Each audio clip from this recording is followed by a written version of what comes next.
Good morning, members. We have a quorum, and it is the appointed time. Let me call the meeting to order.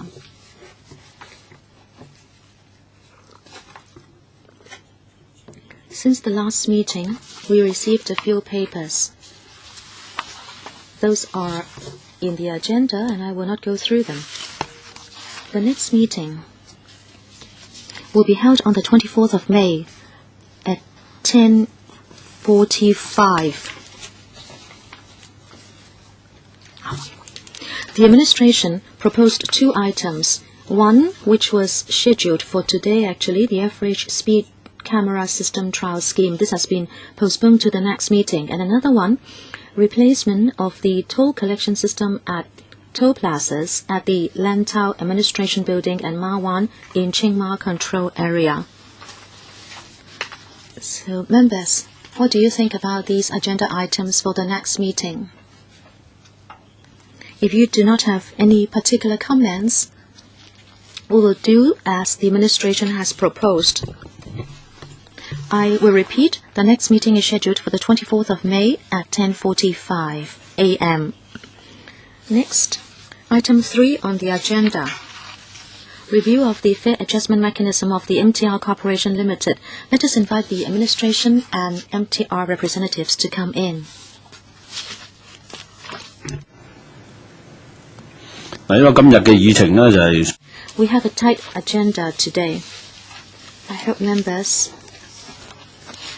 will be concise when you ask questions, and I will ask the administration also to be concise in their replies, or else we will not be able to handle or process all the agenda items today. First, I'd like to welcome the team from the administration and the MTRCL. We have Professor Anthony Cheung, Secretary for Transport and Housing, and his colleagues. I will not go through the name list. From the MTR Corporation Limited, we have Mr. J. Walder, CEO, and his team.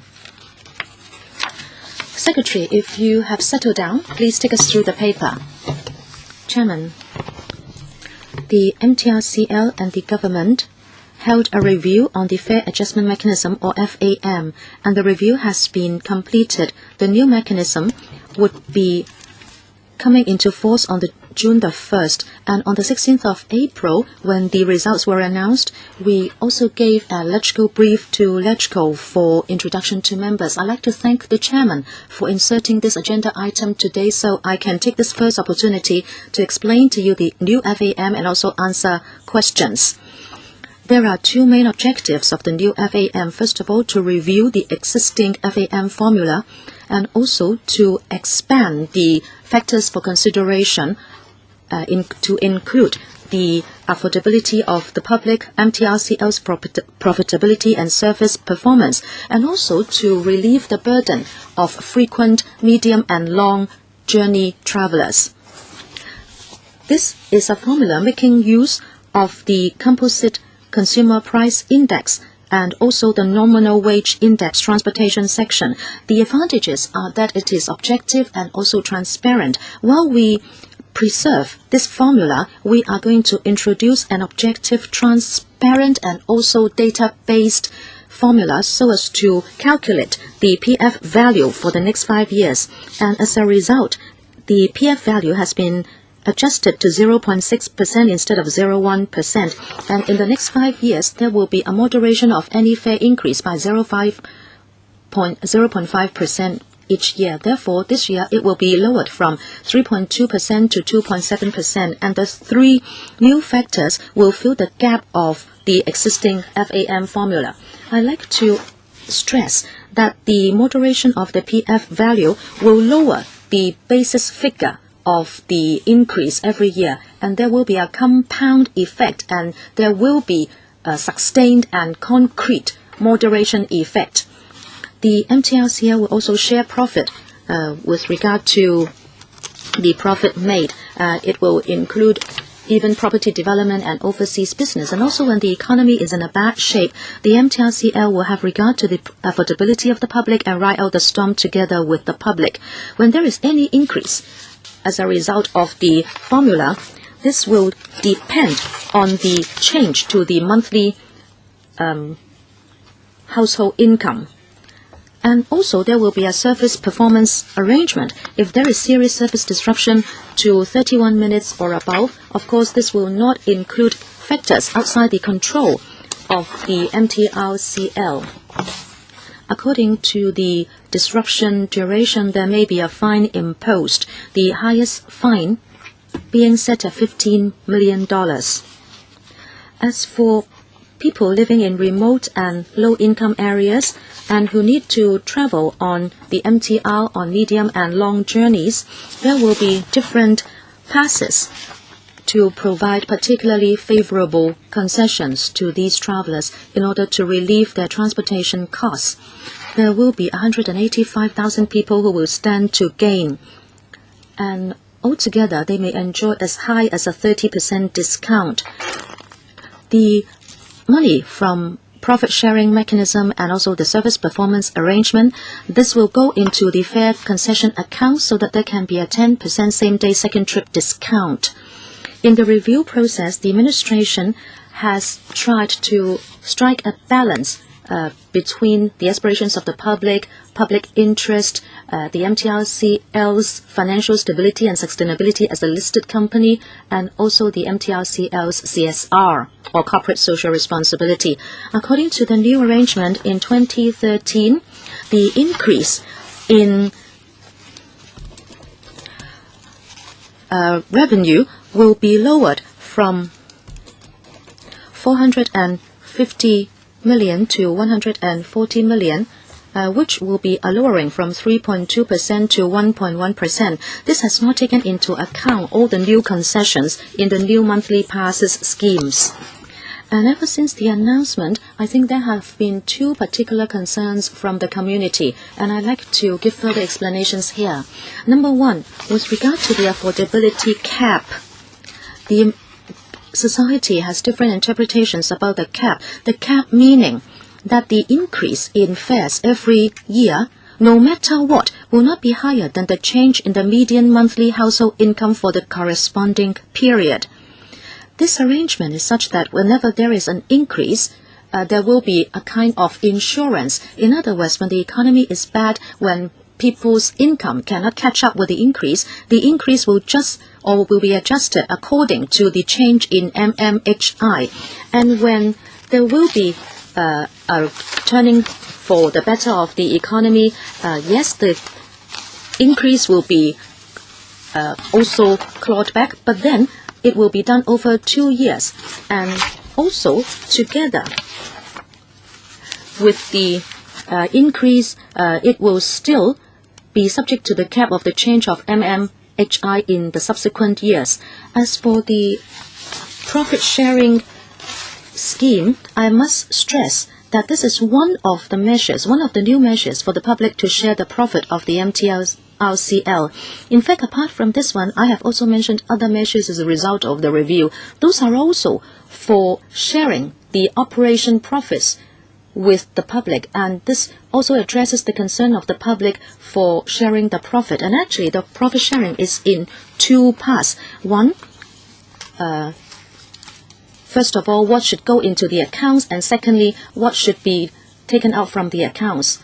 As far as the reasonable profit level is reached, whether or not there is an increase in that year, the mechanism will be triggered that year. In other words, there will be items going into the account. Like in 2012-2013, there would be 150 million going into the accounts. And as for what will be taken out from the accounts, this will be pegged to inflation and also the increase in fares.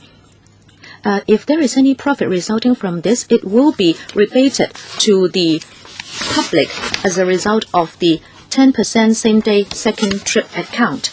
And also, it will be capped at half of the total additional revenue. And if there is anything extra, it will go into the fare concession account. In other words, all the money that is in the fare concession account will eventually be spent on the public.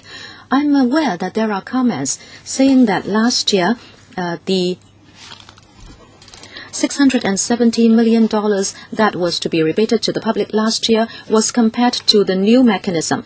This time around, we are introducing objective and transparent mechanisms and measures. This is a systemic change, so the public can understand clearly how the MTRCL will provide concessions according to the mechanism every year. Last year, it was a one-off time-limited concession, so the two are totally different.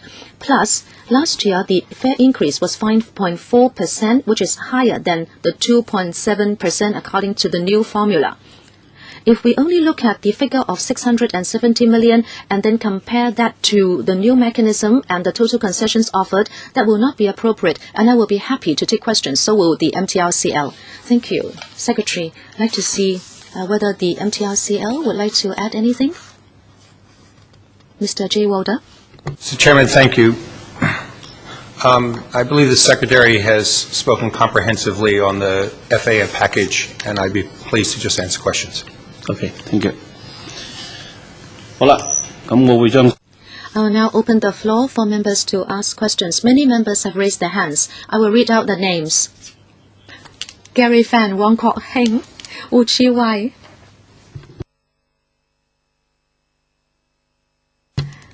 Poon Siu-ping, Kwok-ka-ki, Chung Shu-pan, Alice Mack, Kwok-wai Keung, and Frankie Yik, and Tony Chair. We have a tight agenda today. There will be 4 minutes for each member, including a question and a reply, and I will stop you when the 4 minutes are up. I will ask members and also the administration and MTRCL to be precise and concise when you speak, because actually the paper is very comprehensive. And also we'd like to thank the Secretariat, the Research and Library Services Division, for collecting information from large metro companies around the world and let us know the fare mechanisms. That is for members' consideration. Mr. Gary Fan. Chairman, Secretary, I share the feeling of the general public in Hong Kong in relation to this new FAM, and that is there is little improvement, little favor for the general public. And what I mean by little improvement is that for the PF and in relation to the MMHI, there hasn't been any any increase at all. Only 1 to 1.9% will go under the fare concession account. That's 1 to 1.9% of the underlying business profits. And there are also little incentive schemes like the 10% same-day second trip discount and so forth. There is no actual benefit for the general public, and also all the criticisms are not harsh enough. And as far as the penalty on disruptions, this is not strong enough, and the government has continued to favor the MTRCL, so that under the high land price policy, the MTRCL could still make huge profits at as much as $10 billion. I have 3 questions. Secretary, the first question is why, under this new mechanism, only 1.9% of the underlying business profit would go under the fare adjustment or fare concession account. This ratio is too low. Why can't a fare stabilization fund be set up with the government? Now, and secondly, the change in the MMHI will be used as a reference. So my question for the Secretary is, why hasn't the administration considered using the change in the personal income instead of the household income? Can the administration provide information to this Council on the change in monthly median household income and in individual income for our consideration? Third question, say for the trip from Sha Tin to Chang'an to Admiralty and Cheung Kwan O to Admiralty, the fare level is similar, but why is it that the fare concession scheme only applied to urban districts, whereas people living in the North District will not benefit from it? Why can't the scheme be widened in scope to cover more passengers under the City Saver ticket scheme? Secretary, on the 3 questions, first on profit sharing, as I said in the opening address, this is not the only mechanism under which MTRCL is to share the profit with the general public. We have different concession schemes. For example, the new MTR City Saver ticket scheme that is also on a profit-sharing basis. On the MMHI, I can provide the data over the past 5 years after the meeting, but these data is also available from the CNSD. This is open to public, and this set of data is also used in considering fare adjustment by franchise bus companies. This is also used as a reference in considering the public affordability. Next, I think on the City Saver ticket scheme, I can defer to MTRCL to explain that. But why is it that the only 1.9% is included in the formula? We do not use a fixed percentage point. Under the tiered table for profit sharing, we do not use the basis of percentage. I understand that the members may have different views, but this is a mechanism. But well, your time is up, Mr. Wong Kwok-hing. Chairman, about this new FAM, I think that it will cause fares to go up, but not to be frozen or reduced. We don't see any mechanism for any reduction or freezing of fares. Instead, the fares will just go up. Secretary, I think you definitely can't answer under what circumstances fares will be reduced. Second question, well, the fares will be capped at the change in MMHI, but why is it that in the subsequent year it will be allowed to go up? Why can't you use the broad brush approach? In that year, if there is no fare increase, then in the subsequent year there won't be any increase. And on the profit sharing mechanism, the scheme is for second trip on the same day. Why is there such a restriction? Whereas for MTRCL, there's no such restriction. If there is no fare increase in 1 year, it can still have fare increase in the subsequent year. It's not fair. Third point, about the penalty for service disruptions, part of the profits will be taken away, but there is no impact on the board of directors of MTRCL. There is no penalty on the board of directors or the managerial level of MTRCL, so there is no punishment at all. The directors should be punished in terms of their bonuses, etc. This penalty means nothing to them. It can hardly punish the managerial level of MTRCL. 3 questions. First, when the FAM was first introduced in 2007, the formula, Chairman, I don't want the Secretary to explain the formula. Please tell me why the fees or the fares can't be frozen. And there is no mechanism for fare reduction. It can only moderate fare increase, so please tell me when fare reduction would occur. Chairman, I have to explain, because the formula reflects the wage index and the CCPI. If there is a decrease in the CCPI and the wage index, and also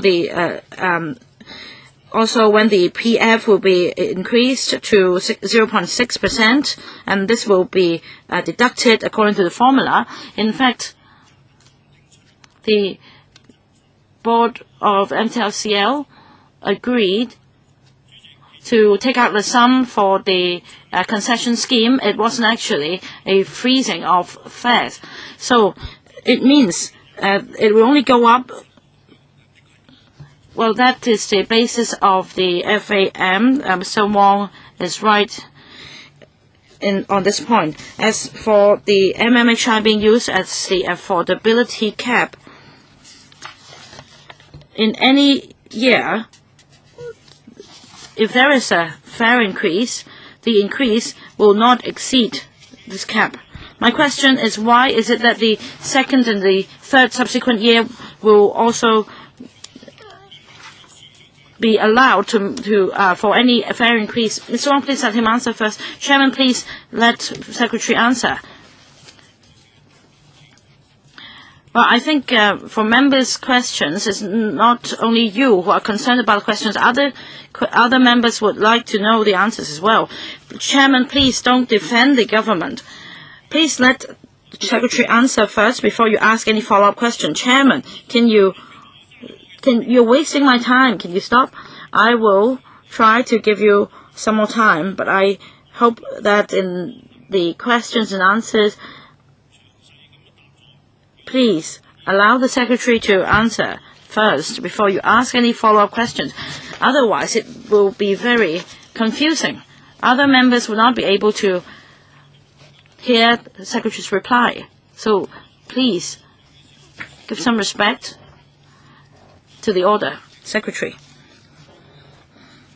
About the MMHISC cap, Mr. Wong is right in saying this point.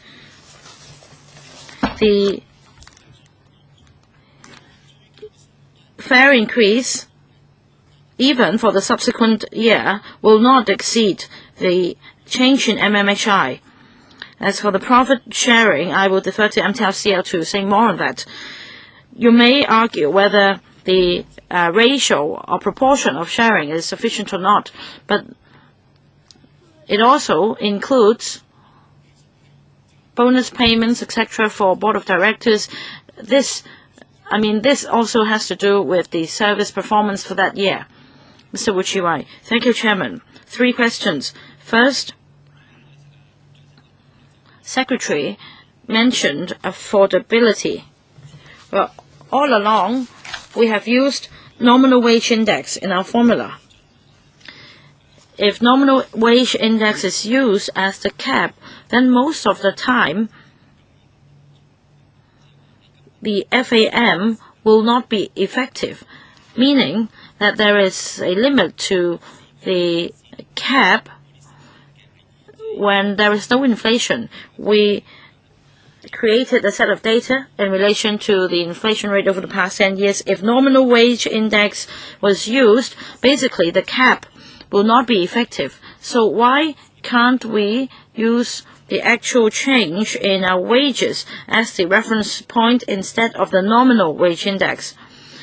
Second question, now in relation to service disruptions, Secretary and the MTRCL defined service disruptions as disruption of 31 minutes or above.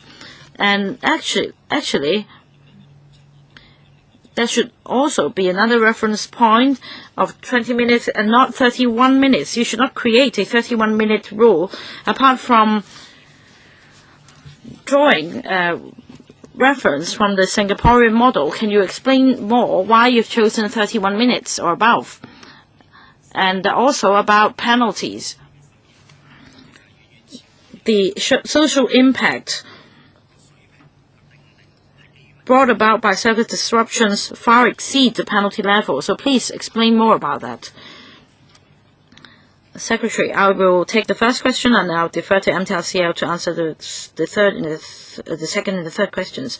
Now, in relation to any fare adjustment applications, for any public transport operators, we draw reference from the change in MMHI, and it's true that under this FAM, the nominal wage index is used, but we have also listened to the public's views. The mere use of nominal wage index is not enough, and we have used MMHI as well. Mr. Walter? Thank you. In regard to the service disruptions and the service arrangement agreement that has been put in place, first off, let me point out that the MTR's overall service performance truly is, on international standards, among the very, very best in the world, both for operational service and, importantly, also for safety. I say this because I want to be very clear that all of the 15,000 people at MTR, all of our staff, all of our frontline staff, are deeply committed to the service that we put forth for the people of Hong Kong. And in thinking about the service performance agreement that has been put in place, one of the very key concerns that we had was not to put undue pressure on our frontline staff. as I say, I believe that they work very, very hard to achieve the outcome. We make investments to be able to achieve the outcome, and we work to try to find a balance in doing that. An extended service disruption, if it occurs, and I hope that it does not occur, as the Secretary has said, will involve more penalties up to a number of $15 million. So that is a way of trying to reflect the increased effect or impact that an extended service disruption might have. Chairman, Mr. Wu, we understand that, but what I want to say is that LegCo and the government has always adhered to the standard of 20 minutes as the showing of red light. So it's reasonable for it to be set at 20 minutes, and Secretary just replied to me on this point, and that is if it's reflected according to the actual change in wages, please tell me more, give me more information. Next, Mr. Poon Siu-ping. Many say that the mechanism has made little improvement. I agree, and many members of the general public think that, in fact, this little adjustment just means fare increase. Now, on the point about change in MMHI as the affordability cap, it means that during bad times, there won't be any fare adjustment, but during good times, the fare increase will eventually catch up. And just now, Mr. Wong Kwok-hing asked and said that it will not ask the question, and Secretary said it will not exceed the cap, but in fact the fare increase will subsequently reach the cap. So what is the criteria for consideration? And about the incentive schemes, my question is whether there is any room in the future to roll out more concession schemes so that the public can benefit. Can the MTRCL say more on this point, whether there are any future incentive schemes? I will take the first question, and I will defer to Mr. Walter to take the second question. Now, about the cap arrangement, if, according to the FAM, the fare increase exceeds the change in MMHI, then it will be capped at the change in MMHI, and if the MMHI's change exceeds the fare increase, then it will still be capped at the change and the addition. So ultimately, the MMHI will be used as the cap. Mr. J. Walter. With regard to concessions, whether more can be done to benefit the public? In regard to the question about concession schemes, I think it may be helpful to review what is actually being offered in terms of concession schemes right now. MTR is offering concession schemes to the elderly, to persons with disability, to students. It offers a range of monthly passes. It offers intermodal discounts. It offers fare saver discounts and the aforementioned 10% second trip discount as well.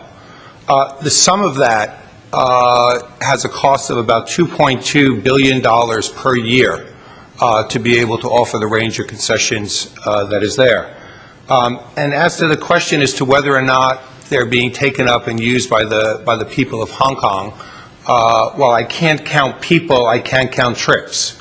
And 4.2 million trips every day out of the 5 million trips being taken on the MTR take advantage of one or more of the concessions that I have just mentioned to you right now. I think we have overall a very robust package of concessions.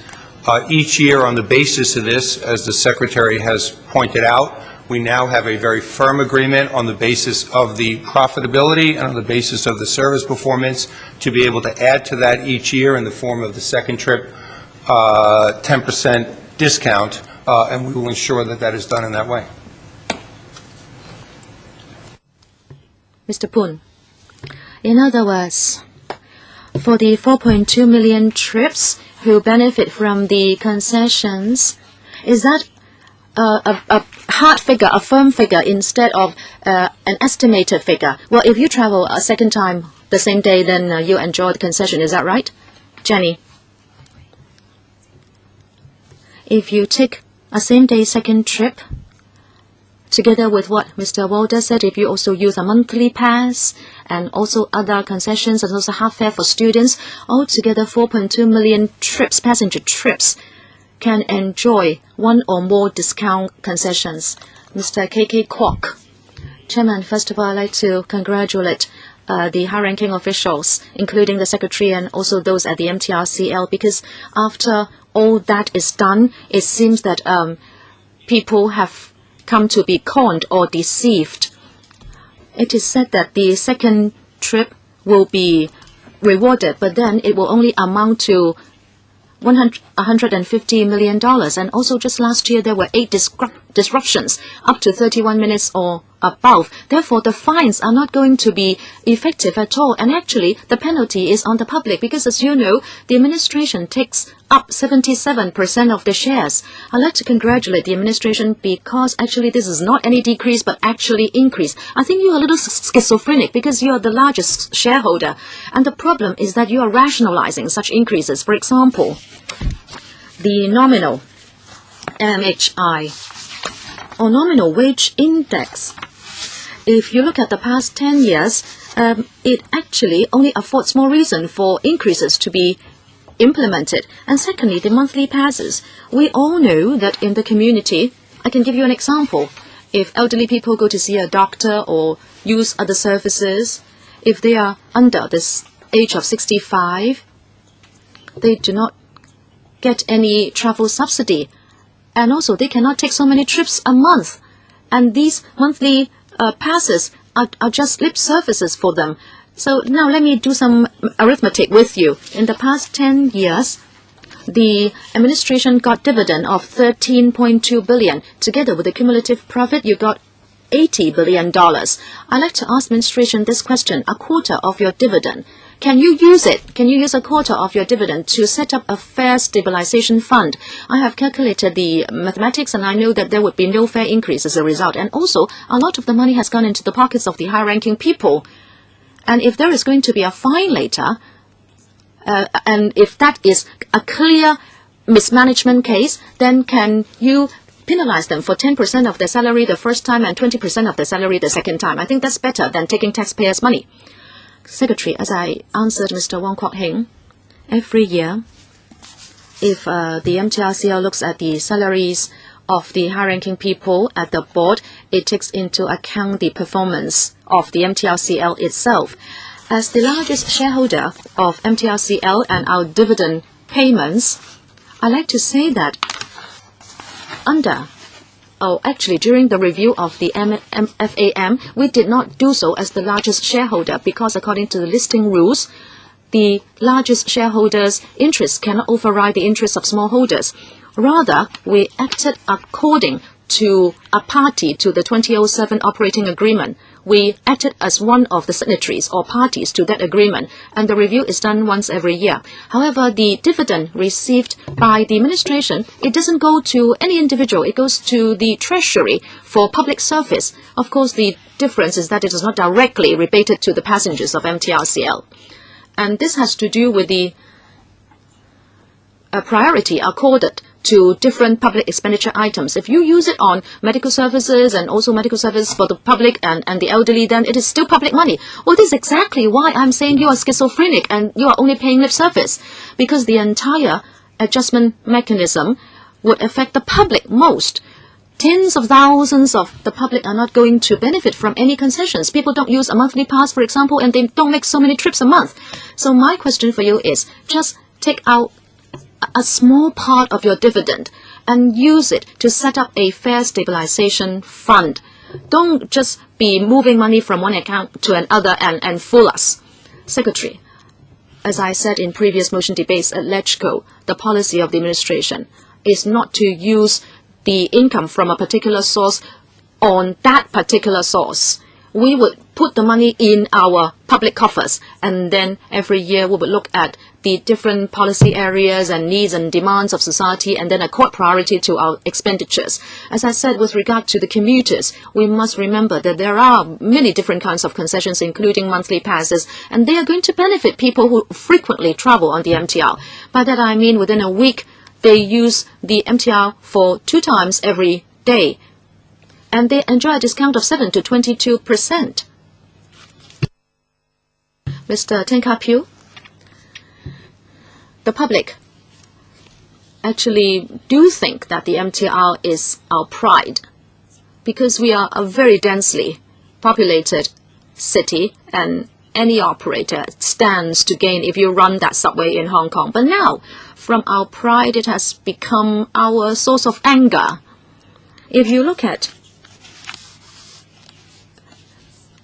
enterprises like the buses, they don't make that kind of profit, and every time they ask for a fare increase, the EXCO and administration will look at their performance level and also performance prospect as the priority considerations.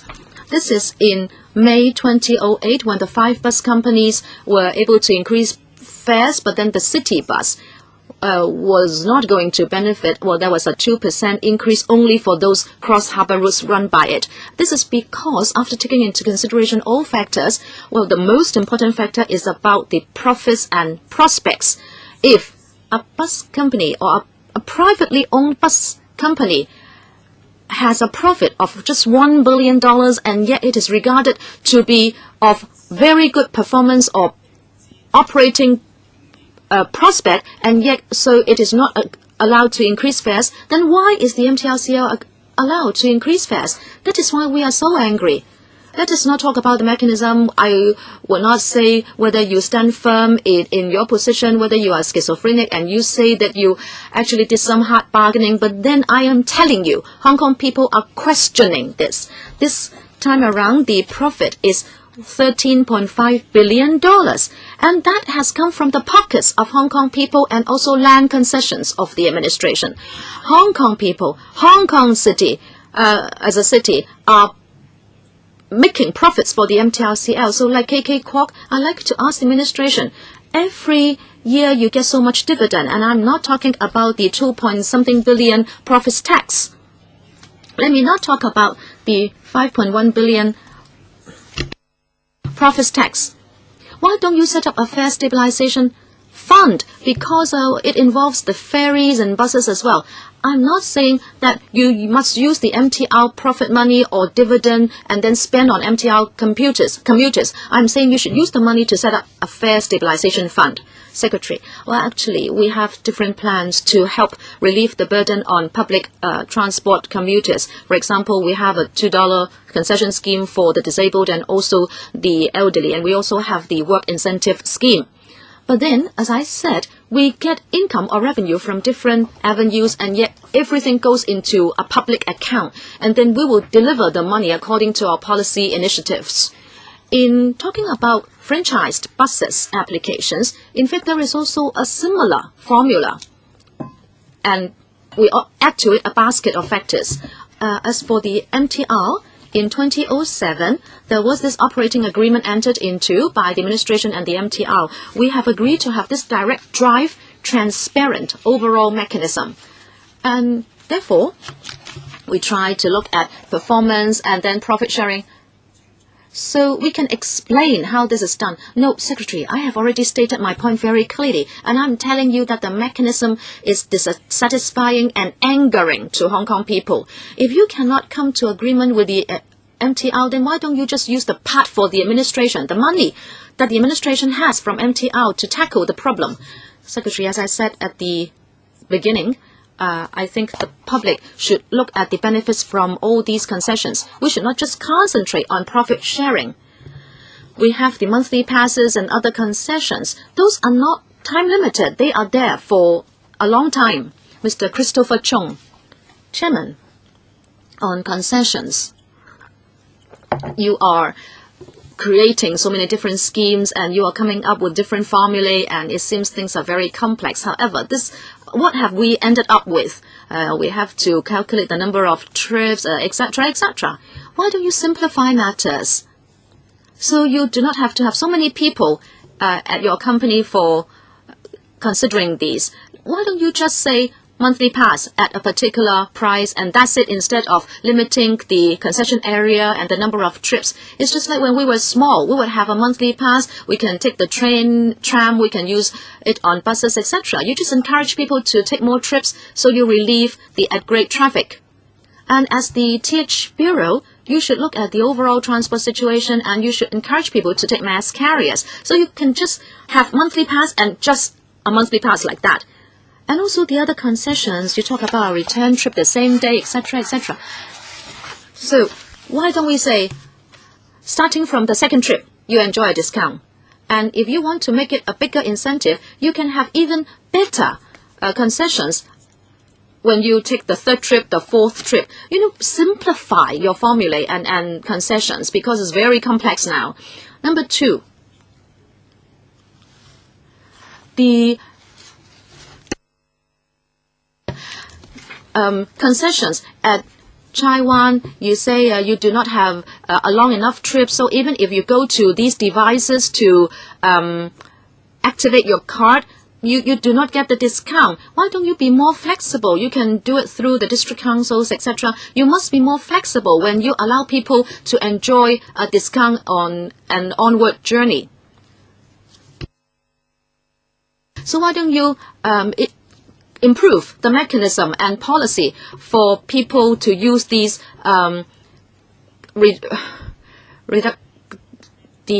devices? Okay, Ms. Young, thank you.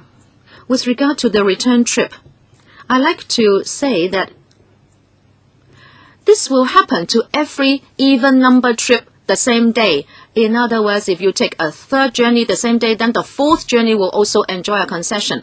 And also the City Saver. Why don't we just go for a monthly pass? It is because in the very busy urban routes, we are providing this concession the first time. As you know, the urban routes are particularly busy, and therefore we like to provide this concession to tackle the urban travelers.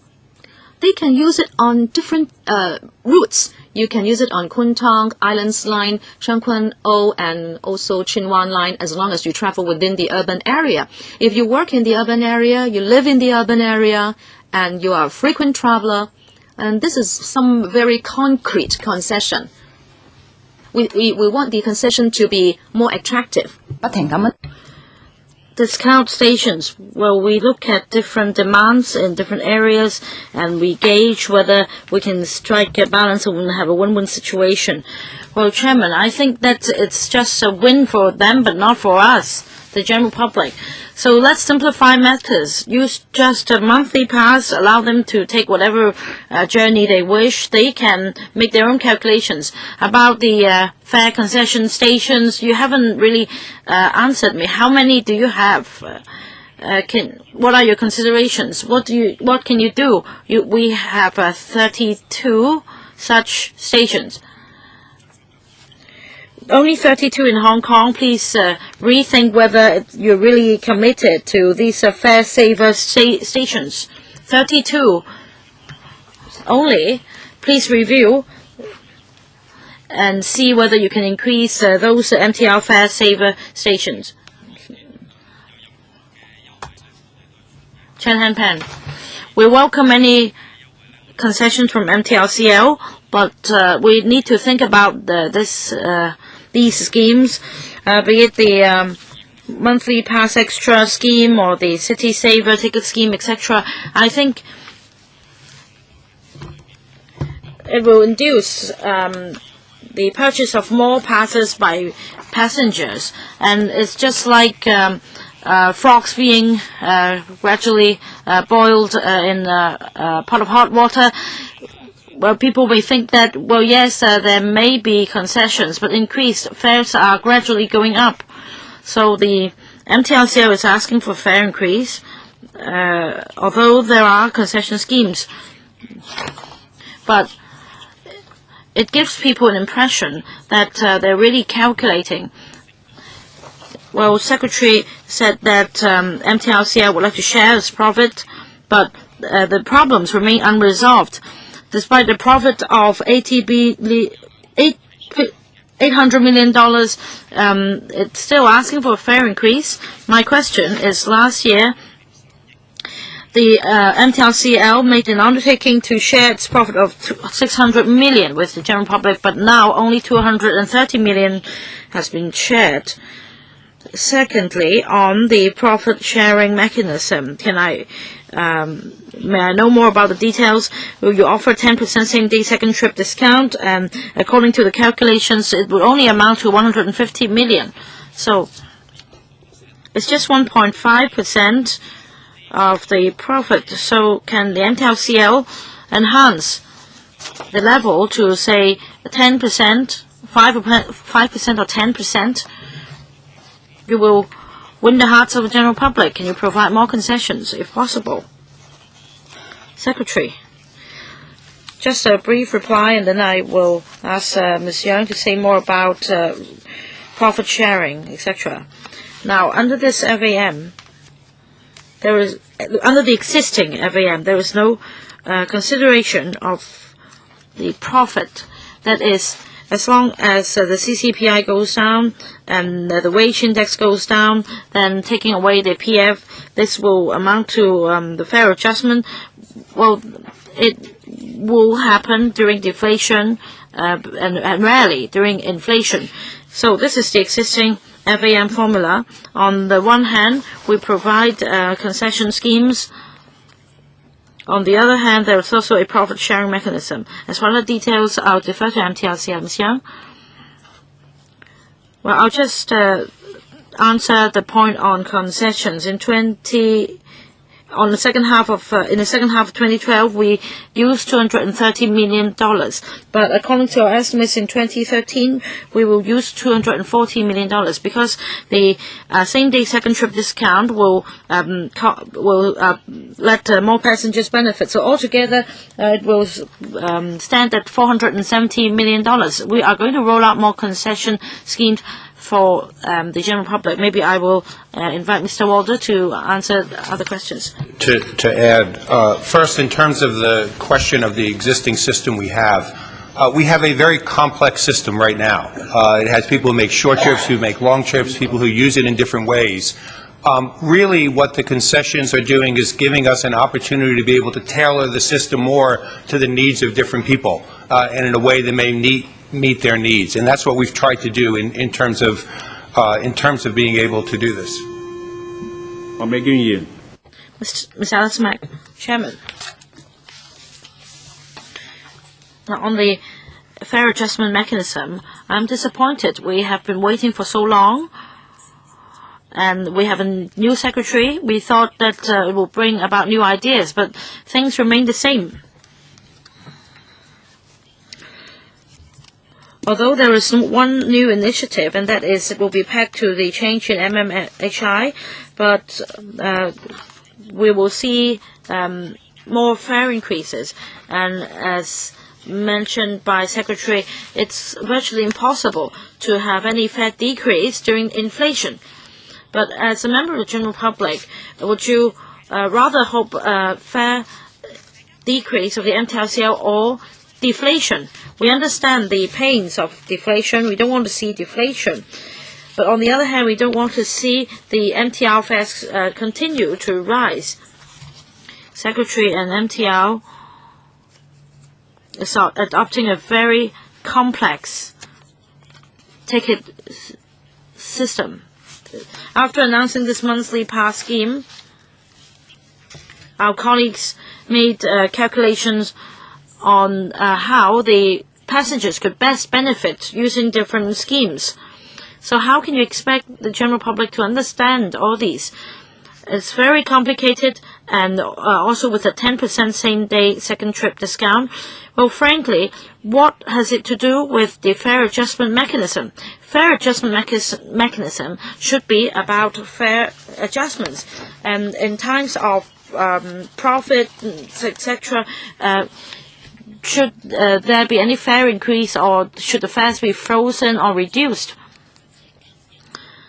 And for other operators, monthly passes aim at attracting more passengers. But now for MTRCL, it has become a reason for them to increase their fares. Well, it's really contradictory. Secretary, I really hope that something could be done to this FAM. We don't want to see any fare decrease only during deflation in Hong Kong. Secretary, you have responsibility on this.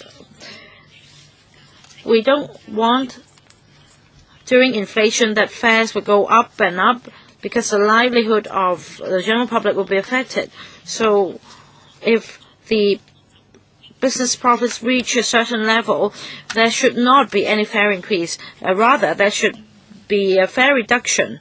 We should not hope for deflation. Secretary, in 2007, at the time the FAM was introduced by the government, basically to reflect the economic situation at the time. As I said, if the CCPI goes up, the wage index goes up, then minus PF, according to this formula, fare would go up. But if CCPI goes down and wage index goes down, then taking away the PF, there will be a fare decrease. We understand that during the times of inflation, people's wages may not be able to catch up with inflation, and that is why we have adjusted the formula by incorporating the change in MMHI, and this is the result of the improved formula. And we have also introduced other schemes apart from this formula. For example, other concession schemes and monthly passes to generally relieve the burden of the general public. If we look at the monthly pass extra scheme, a trip from Tuen Mun to Central will see a discount of 22% comparing to the Octopus fare. Ms. Mack, just to supplement, we're talking about the fare adjustment mechanism, not concessions. Monthly passes should not be included here. These are two different matters. Mr. Kwok-wai. Thank you, Chairman. Well, whilst we're arguing about the formula, one important point is the CCPI, Consolidated Consumer Price Index, because much of the increase has to do with this change in CCPI. My question is, does inflation, namely change in PP or increase in CCPI, mean an increase in the operating costs of MTRCL? If there is no direct correlation between the two, and if this factor is included in the formula, what it means is that during inflation, MTR will be taking the lead in increasing fares and increasing inflation. So it's very clear. We have to ask, what is the role of the ASEAN government when the government holds more than 70% of its shares and minority shareholders only account for some 20+%? We need to ask what the role of this government is. It seems that the focus is on individual shareholders rather than on the general public as a whole. The government has not done enough to relieve the burden of the general public. This is the general impression, and many members have expressed their views on the mechanism, and I'd like to ask about more details. I'd like to say something about the MTR City Saver Ticket Scheme. Just now, the MTR representative replied that for stations with heavy traffic flow, they have rolled out this scheme, which will be charged at $400 for 40 trips. But for other countries like Singapore and Australia and Guangzhou, if you want to impose traffic control, or crowd control, you should implement the arrangement rather than introducing ticket schemes. Now, you see that from other schemes, basically, the number of trips is unlimited. But for City Saver, it's limited to 40 trips. And basically, if you don't go to the other side of the town, the fares would not be as high as $10, and basically you won't benefit from the scheme. Just say for Island Line, it's just some $7, for Chuen Wan Line, some $8, Kwun Tong Line as well. So basically, if you don't change to another line, you won't get any benefit from the scheme. So does it mean that you're not committed to giving people concessions? Are you excluding people living in urban districts?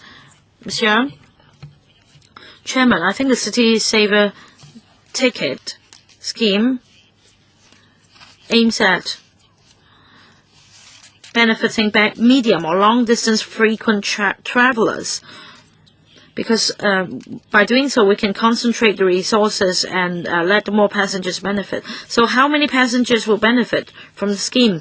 Mr. Kwok said that not many passengers would benefit from it. Mr. Walter. Address the question of inflation, because I think it's very, very important. If we look at the past year, the inflation in Hong Kong was 3.7%. Under the agreement that has been reached here, the fare increase will be 2.7%, obviously significantly less than the inflation rate. Is there a reason why inflation is relevant to MTR? Yes, there is. The cost of our inputs continue to rise. Indeed, one of the largest inputs that we have in operating our transit system is, of course, electricity. Electricity prices rise even faster than the general rate of inflation that we have.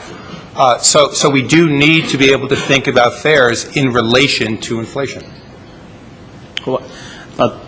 I have 4 more members on the list waiting to ask questions. It's now 11 a.m. I will draw a line there, all right?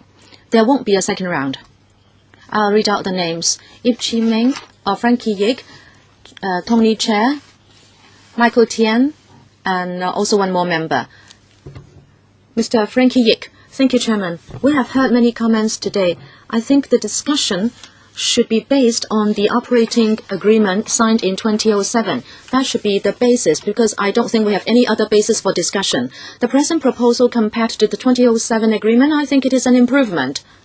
Of course, there is still a lot of dissatisfaction in the community. A lot of comments have it that the concessions have shrunk. But then the Secretary has also explained that the last year's concession is not something permanent.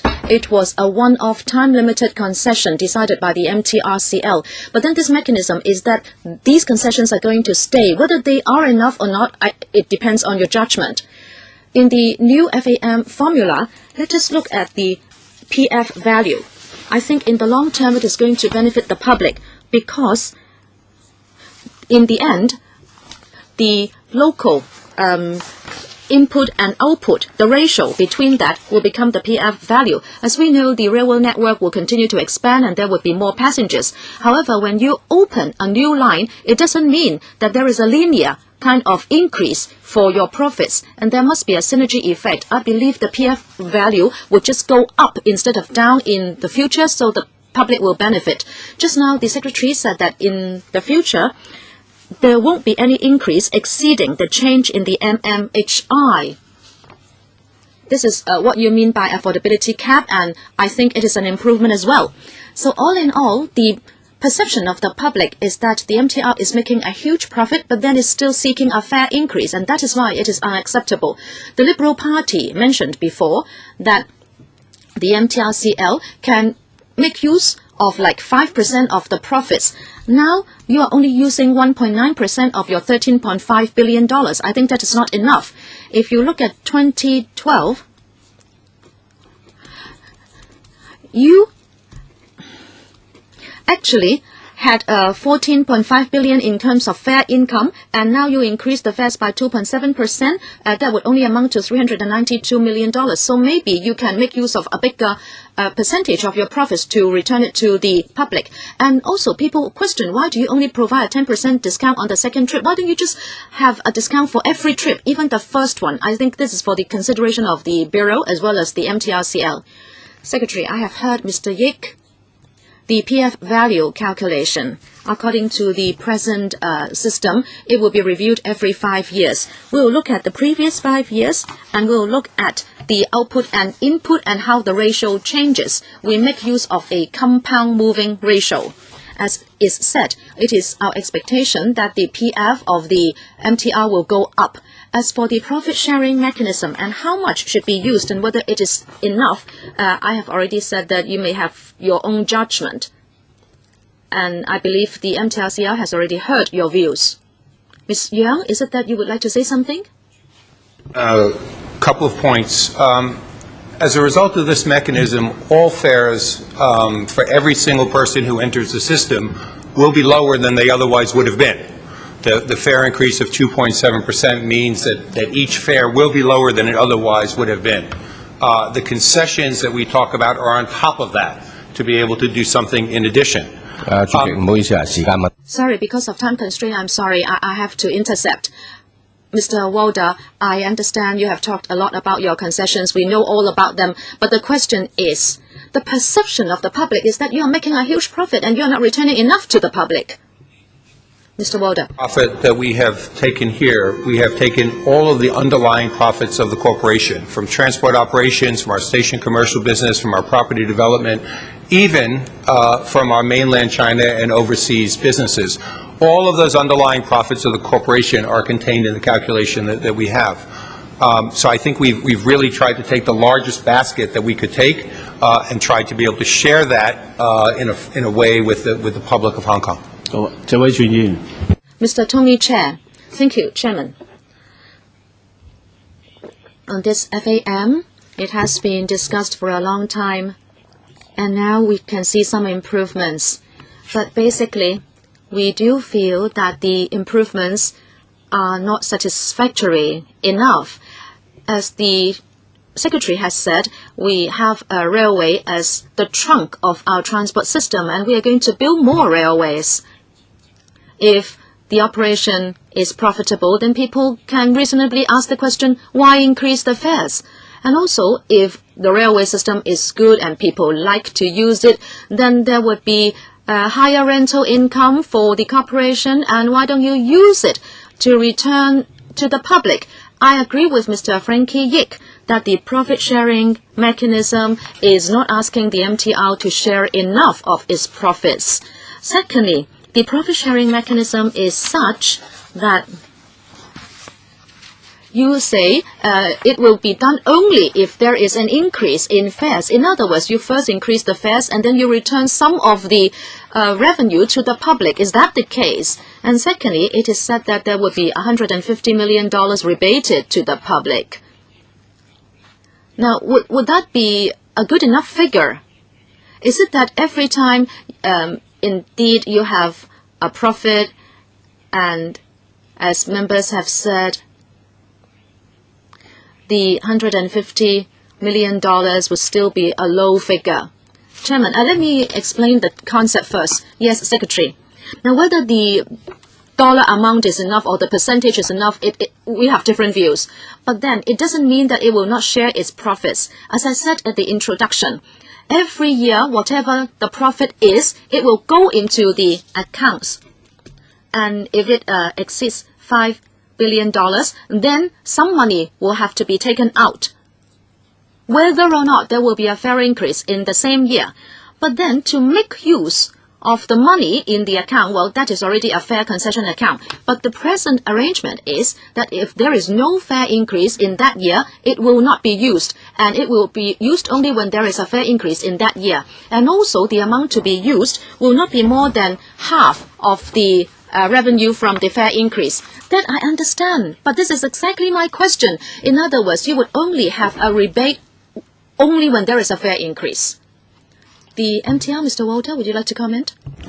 Speak to the other part of the honorable member's question, which went to the construction of new rail lines in Hong Kong. We have in place now what actually is a very special and in many ways unique system around the world. We see today 2 rail lines, for example, the South Island line and the Kuntong line extension, that are both being built without any expense to the government or the people of Hong Kong at all. It is, in fact, the property development profits from those projects that are being put back into building the railway and developing the railway right here to be able to do it. Similarly, the reinvestment in the railway. Today, we have a railway that is about 34 years old. It operates, I believe, in a world-leading condition. But it operates in that way and to that standard because of the investment that is being made in the railway. And again, the financial structure has allowed us to be able to make that investment, which today exceeds $5 billion every single year going back in for the renewal of the assets that we have on the railway. I think that both of these things actually show how the money is being used.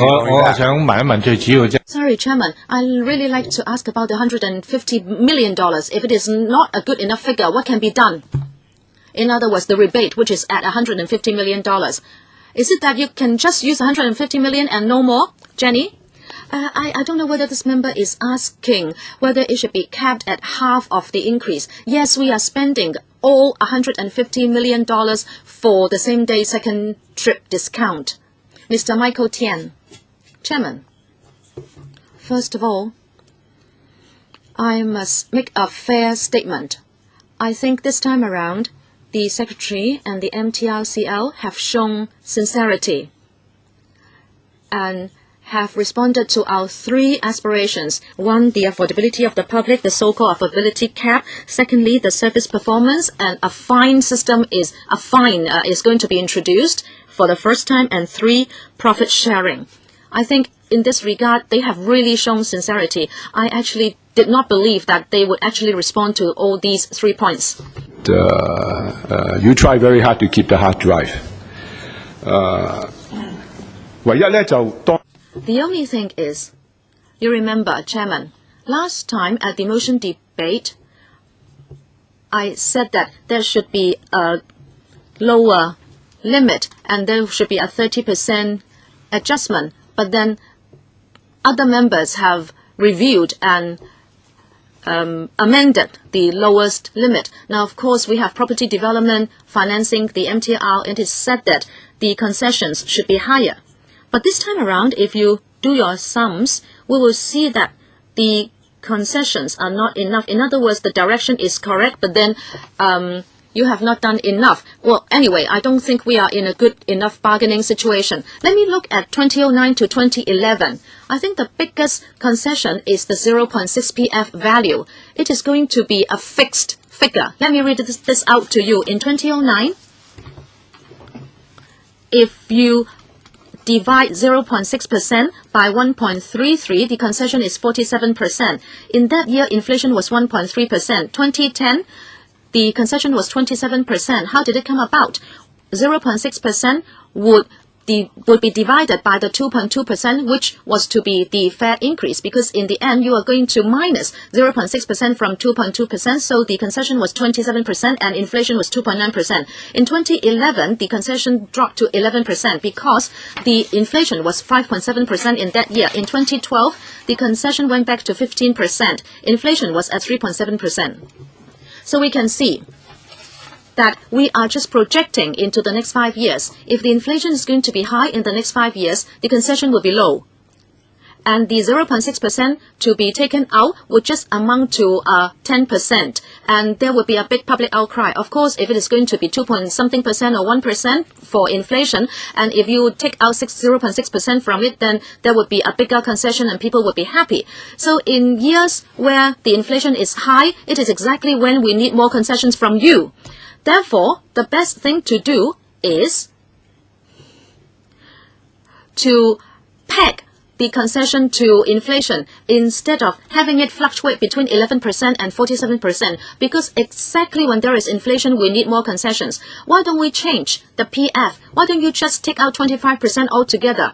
All these 4 years, the concession would even out to 25%. Why don't you just go ahead and multiply it by 0.75% every year, and it will amount to 25% every year. Even when the inflation is high, when the inflation is low, we will always minus the increase by 25%, instead of not helping the public when people are in dire straits. So can you consider this? Secondly, monthly passes. There are 100,000 people using monthly passes, but they do not get the same-day second trip discount. You know, if I use a monthly pass, I always use return trips, right? But they do not enjoy the 10% discount. Well, actually, if you provide a 10% same-day second trip discount, it amounts to a 5% discount for every trip. Why don't you just sell your monthly passes at 5% discount straight away? That is also in line with the spirit of a 10% same-day second trip discount. Secretary, first question. Thank you. First question. When we calculate the PF value, we don't just go for any percentage, but we look at the recorded ratio between output and input in the past 5 years. That is a ratio between revenue and costs, and we go for a compound moving ratio. In the next 5 years, we will also look at the past 5 years and come up with a value. When it comes to the next review period, we will use the data for the coming 5 years. I, of course, understand what Mr. Michael Tin was saying. He is proposing something else. But when we do so, we want it to be data-based. So when the public look at publicly available figures, they will also be able to do their own formula and calculation. As for the discounts, that is for the MTR to consider. Mr. Albert Chan, sorry, what is the point of procedure? Every time when members ask and answer questions, we would be stopped after the 4 minutes are up, but just now you gave 1 more minute to this member. I hope you will be fair. If you limit it to 4 minutes every member, you have to be fair. Why is it that you have given this member 1 more member? You are using double standards. You are not fair. This is not the first time you did it. The last time you are doing it again this time. I will use my 4 minutes to reprimand the chairman. You were not fair. You gave 1 more minute to Mr. Michael Tin. You were not fair. I criticized you last time. Once and again, you being the chairman, you are biased towards and against different members. This is a very bad precedent. This is bad for the reputation of the LegCo. So record it. Mr. Albert Chan strongly reprimands the chairman for being prejudiced towards and against the chairman. I will use my 4 minutes to criticize and reprimand you. About this fair adjustment mechanism, I've always strongly opposed to it since its implementation, because it's just like going into auto transmission gear. For the consortia or large enterprises to raise the fares according to this established mechanism, regardless of the situation. I don't think anywhere in the world can we find any railway operators or public transport operators to increase the fares despite the profit of as high as $14 billion. No government or no elected government would allow this practice. So if this FAM is not abolished, the general public will continue to be fooled by this mechanism and by large corporations. This is an automatic transfer of benefits, so I strongly oppose the mechanism. I ask for the immediate abolition of the FAM. Unfortunately, many members and many political parties here, on the face of it, say they care for the concerns of the general public. Well, just like Chairman, you also supported the listing of link rate, and people suffered as a result. And now with handsome profits, the MTR is still raising fares. I must reprimand it. Now, people are being fooled under this mechanism. A simple question. I hope the administration and the MTR could deal with it as soon as possible. And that is that the octopus fares is octopus fares are higher than the single journey tickets. It's absolutely ludicrous because in another way, this is another form of bullying. It's just a simple issue. Please deal with it as soon as possible. Be fair to the general public. I'll ask the MTR to explain this. No, I'm asking the Secretary. Do you think this is a problem? You may not be familiar with transportation matters. Chairman, I understand the situation. I ask whether this situation is unfair. Why is it that the fares charged with the octopus card is higher than that of the single journey ticket? You are bullying the passengers. As Secretary, you should look into this issue. Secretary, are you going to take this question? In principle, I think octopus card concession should not be less than single journey tickets. Now, Secretary, so you think this is unfair, and shouldn't you rectify the situation? You should not be so passive. You just make a few remarks and do nothing. Secretary, I was going to ask the MTR to explain. No, I'm not asking for explanation. Of course, I need a technical explanation. But as Secretary, I ask whether you're going to rectify the situation. Chairman, it seems Mr. Chen is not going to allow me to say much. All right, my 4 minutes up. I don't want them to answer. I won't ask. I won't use up other people's time. I'm not asking for privileges. All right, so all members have asked questions. I also have some comments to make. I hope the MTRCL would consider my views as well. Now, on concession schemes,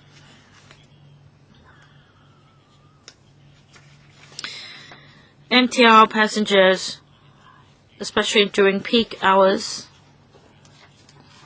find it very difficult when they want to board the trains on midway stops. They may need to wait for 2 or 3 trains before they could get in.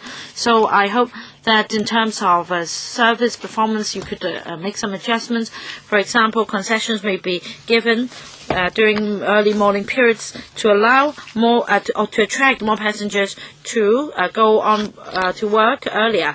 Say for those getting to work before 8 and those knocking off after 6, flexi-time concessions may be introduced to relieve the crowds. The other point is whether the Secretary could consider this 5-yearly review. I hope that after the introduction of this enhanced mechanism, a review can be conducted every 2 years so that this mechanism can be improved continuously. I think we all agree that this revised mechanism is better than the last one, but improvements are still necessary. For example, there are criticisms directed to the profit sharing, whether the ratio can be increased, and also the lack of deterrence of the penalty system, and a review should be conducted to further increase the penalty. And I think the administration and the MTRCL could further discuss these matters in their future reviews. Chairman, I'd like to say more about the monthly passes and ticket schemes, and I will report to members. So much for this item. Thank you, Secretary and representative of the MTRCL, for attending this meeting. Next item on the agenda. Next item. Hon WONG Kwok-hing Link construction works. I'll invite the government officials in.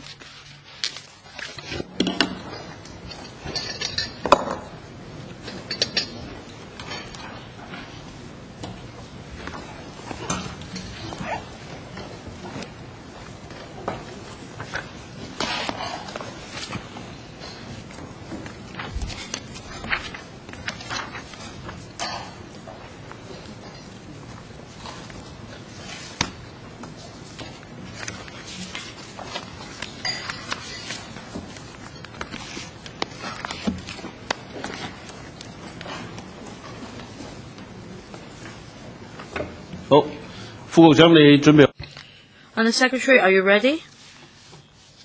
So please briefly walk us through the paper. Chairman, may I briefly give some opening remarks, and I'll defer to my colleagues to brief members on the project with the aid of a PowerPoint presentation. This paper seeks members' advice on the funding application for the construction of Tuen Mun Chek Lap Kok Link. Because of increase in population, there's been a greater demand in the transportation in the area, and from Tuen Mun to Teng Khao to Lantau Link, and we have a transportation network, and there is also need to provide an alternative route to the airport, and there is therefore a need to build the Tuen Mun Chek Lap Kok Link to relieve the transport demand and to cope with the increase in transportation demand in the Tuen Mun and northwest NT area. The detailed design and investigation funding application was approved in 2009, and advance work in relation to the southland fall of the subsea tunnel section was approved in 2011. It's now being carried out together with the reclamation of the artificial land under the same contract as scheduled. As for the detailed design stage of the project, it will be completed within this year. Once funding is approved, works will commence.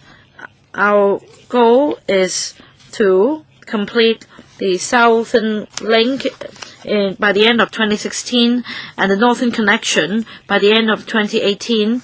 I seek members' support, and with members' support, on the 8th of May, we're going to submit the proposal to PWSC of LegCo. And with the endorsement of the subcommittee, we're going to submit the funding application to FC in June. May I defer to my Highways Department colleagues? I will present the Tuen Mun Chek Lap Kok Link briefly. Well, right now we need to make use of Tuen Mun Road and the other route, which spans 35 kilometers, in order to go from Tuen Mun to the airport. After Tuen Mun Chek Lap Kok Link, the distance could be shortened by 22 kilometers or 20 minutes of journey time, and it can also provide an alternative route to the airport. At present, at the North Lantau Road and the Hong Kong Link Road, this is the only route to the airport, and should there be incidents obstructing the road, this alternative route can provide an emergency route to the airport to ensure the normal operation of the airport. Thirdly, this is also a link, a strategic route linking the Hong Kong-Zhuhai-Macau Bridge. It will help to refine the regional transportation network, and it's important to the regional integration in the area. And lastly, this link can also cope with the increasing demand, transportation demand in Lantau and in northwest NT.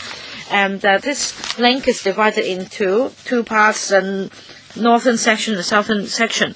The northern section is a road of approximately 5.5 kilometers, including 5 kilometers of subsea tunnel linking Tuen Mun Area 40 and Hong Kong-Zhuhai-Macau Bridge, and reclamation of about 16 square kilometers would be carried out as the toll plaza. For the southern connection, it spans roughly 3.5 kilometers, linking the Hong Kong BCF and the road network of North Lantau. As mentioned just now, near Tuen Mun Area 40, we are going to build a new toll plaza, and that is the grey area in this on this slide. And the lower left corner, you see a computer montage of the appearance of the toll plaza. A new interchange will connect will be connected to Long Fu Road. And for the subsea tunnel, it spans 5 kilometers. which is composed of two 14-meter tunnels. It will be the longest subsea tunnel in Hong Kong, and this is also the first time we make use of a new kind of machine to build a tunnel. And there are two challenges facing us. First, it will be submerged to about 52 meters below the sea, and that is to say, the machine will have to operate under great underwater pressure. And there are two tunnels to be built, and a route will be provided for emergency escape. And we are going to make use of a method that is of the largest scales in Hong Kong, and we will start with the reclamation work on the northern side first, and around a vertical shaft will be constructed, which will be used for drilling work under 45 meters below sea level, and two machines will be used for the tunneling work at the same time, and geotechnical constraints will have to be heeded to, including some sedimentary layer, and we may also encounter harder granite or other hard bedrock. And with high pressure and complicated geotechnical situations, we might need to allow for more time for the construction of the subsea tunnel. The whole tunnel would go past Long Kwu waterway between Tuen Mun and Chek Lap Kok, and the traditional machines used would mean 11 square cubic meters sludge saved, and we're going to use a similar drilling machine as shown on this photo. It has a diameter of about 14 meters, close to 5 stories, and it is almost the largest drilling machine in Hong Kong, as it has to be operated under pressure 2.5 times higher than the atmospheric pressure. The repair workers and fire service officers, before commencement of their duties, might need to go through specific training. As for the southern link, it will be a 1.6 kilometer sea viaduct. It will be ending at Tai Ho Wan. There will be 4 oversea viaduct routes so that cars can go between the airport and the city. This is a computer-generated image. You can see the southern connection. To the left, it is our port. On the right, it is the North Lantau Highway. It will be rather streamlined in order to allow it to be more aesthetic and also to be in line with the coast in the neighboring areas. We have looked at how seagulls surf the surface of the water. You will see that it really looks like the expanded wings of a seagull, like a seagull flying on the sea surface. As to the expenditure at MOD prices, it is $4,479.8.4 million, mainly for tunnels, 16,171.5 million, viaducts 5,716 million, and their reclamation and the toll plaza, etc. And also there will be E&M and traffic management as well, and environmental mitigation measures, about 500 million, etc. That is the introduction to the Tuen Mun Chek Lap Kok link, and if members support it, we would like it to go to the PWSC on the 8th of May, and hopefully to FC on the 7th of June, So there will be funding support, and so that we can start the project within the year. We expect the Southern Connection to be commissioned within 2016, and then the subsea tunnel of the Northern Connection in 2018. Thank you. Thank you very much.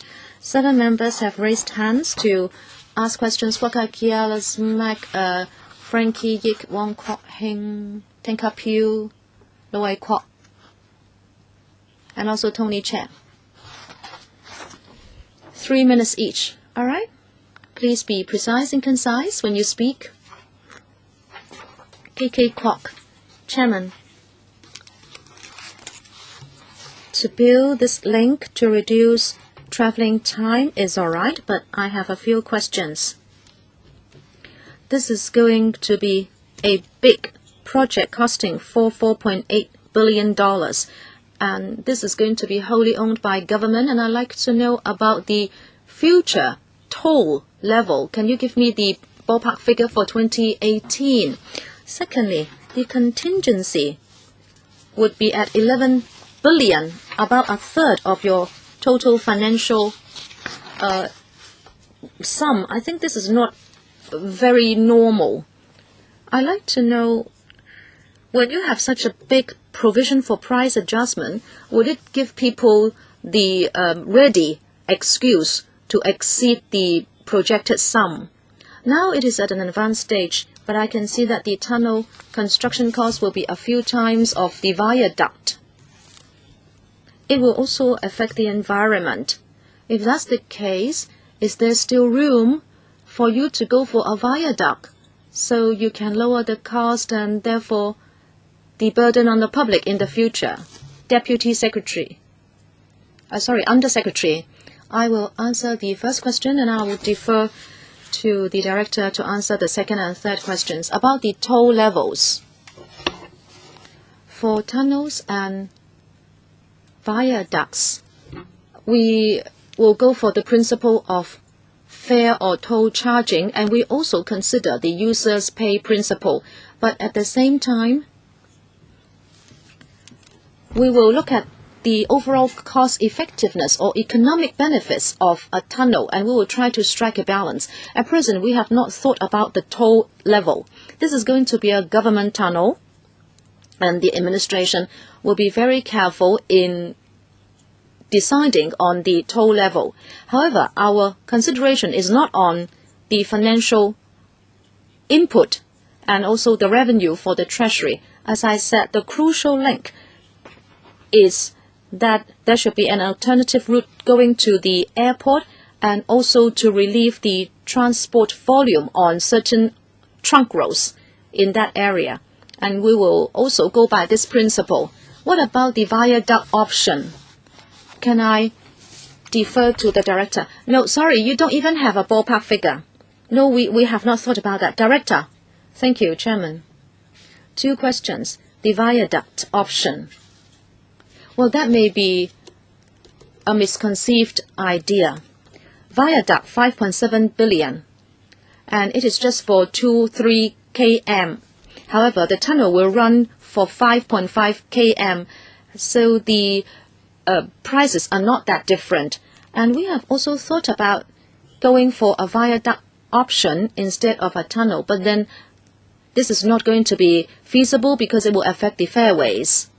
As for the contingency or provisions for price adjustment, we have acted according to the established mechanism, and that is the estimated project cost every year, and also the projected inflation for that year. This is not abnormal in any way. And I also like to point out that we have already got a tender price.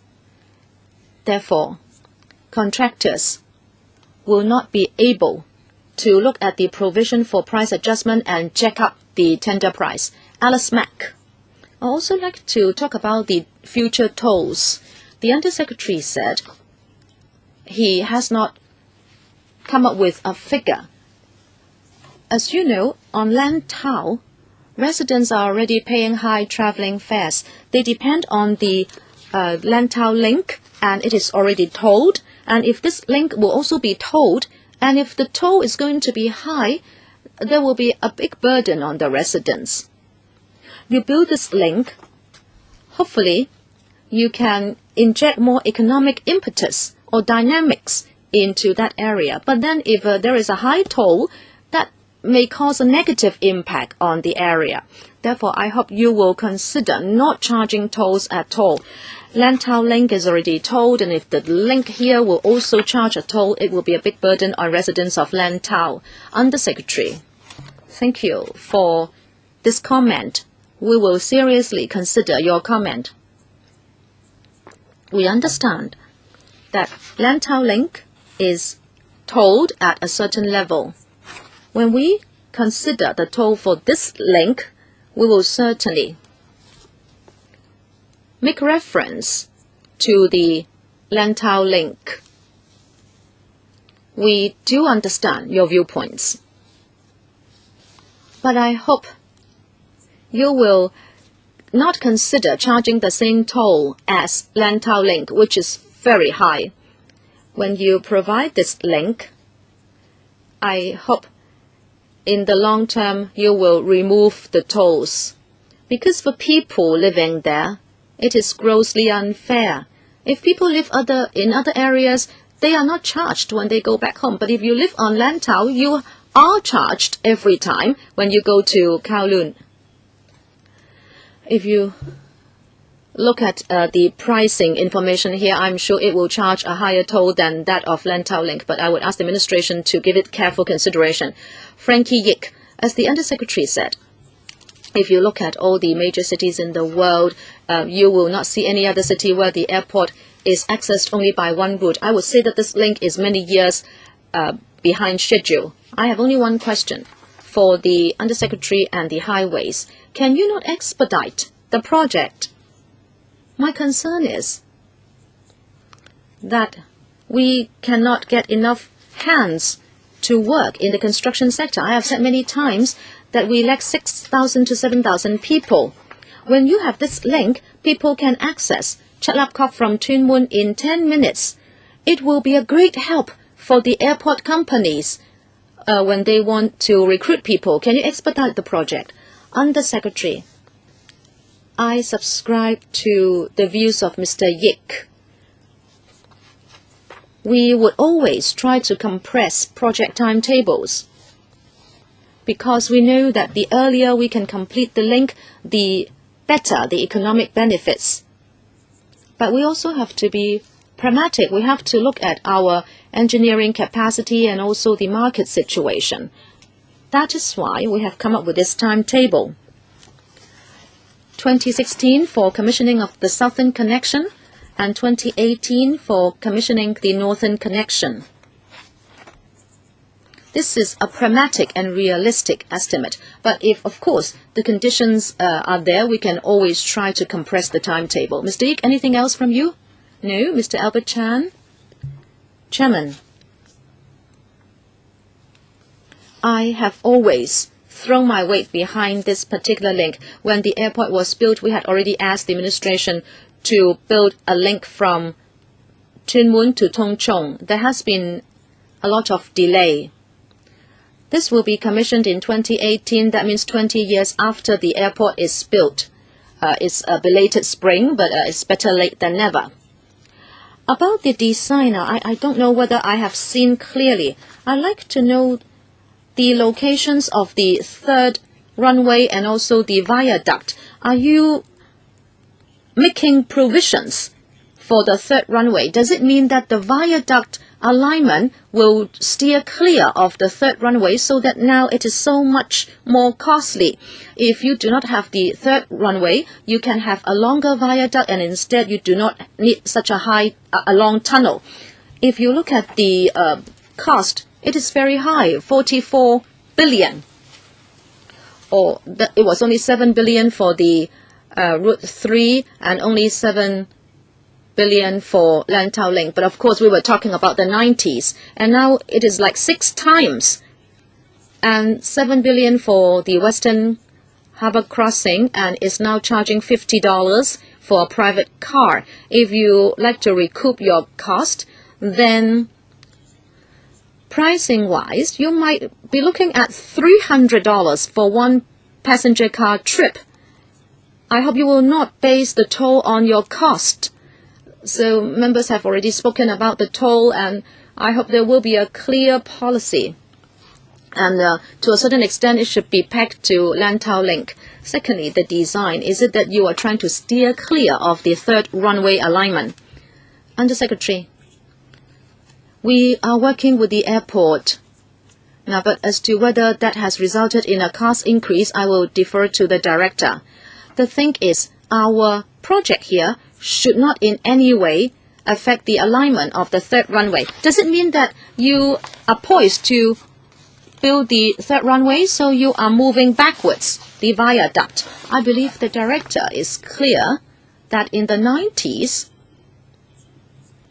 when the sewage network was laid, there was a big problem with the drilling operation, and so the costs went up. It was very difficult technically. Now, are you using the same drilling method, and how can you ensure that the technology side will not cause a hike in prices? Director, I will answer briefly that we are not adopting the design because of the third runway. This is an important fairway. If we go for a viaduct, it will not only affect the aviation routes, it will also compromise the height restriction at the airport, and also we are going to affect the habitat of the dolphins. So we have adopted the tunnel option for good reasons.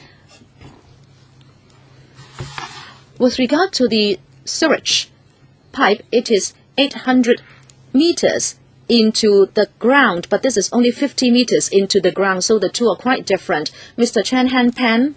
Thank you, Chairman. I'd like to ask about the Southern Connection. Residents in Tung Chung said that if it is in the form of a viaduct, they are worried about noise and pollution for Tung Chung. They would ask the Bureau to consider submerging this Southern Connection as well instead of building a viaduct. Secondly, the tolls to be charged. You have to pay for using the Lantau Link, and if you ask people to pay another toll going into Tuen Mun, then you are doubly charging these people. Or can you have a mutually exclusive kind of toll scheme? In Tung Chung, people have asked whether Lantau Link would not be charging a toll. What is your view on toll charging? Will you adopt a basket of measures so that the highway and the viaduct will be complementary? Because residents are quite worried now. In the past, you have built viaducts or bridges without charging people a toll for using them, like the Stonecutter Islands flyover. So can you consider the welfare of Tung Chung residents to relieve them of the big transport burden on their shoulders? Undersecretary, I'll defer to Director to take the first question. I will take the second question on tolls. Now, I have cited the major considerations in formulating the toll levels. Indeed, for bridges or tunnels built by the administration, some have tolls, some have not. So it's too early for us to say, but let's say if tolls are to be charged, one principle to adhere to in order to avoid double tolls is, of course, one of our major considerations. Director, thank you, Chairman. Now, it's true that the link will be built in the form of a viaduct. We have considered whether a subsea tunnel can be built.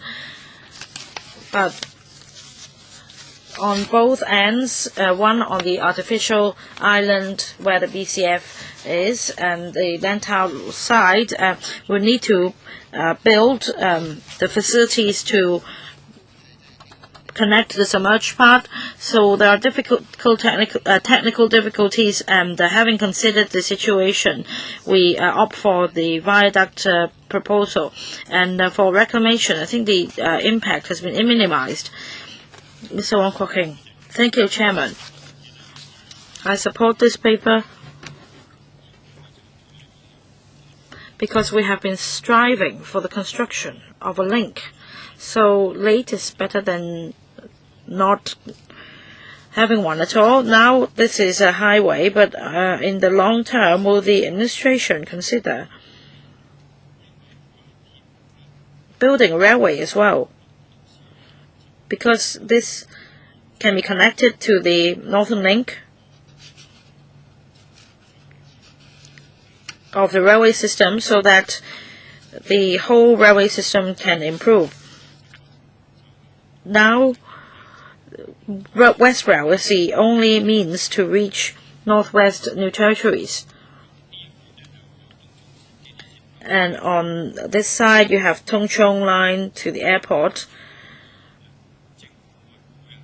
Without making a detour, so will the administration consider in the long term, be it the Airport Express line or Tung Chung line, a connection can be made to link it up with the Northern Link? And the Secretary, as members may be aware, we have a railway strategy 2030 and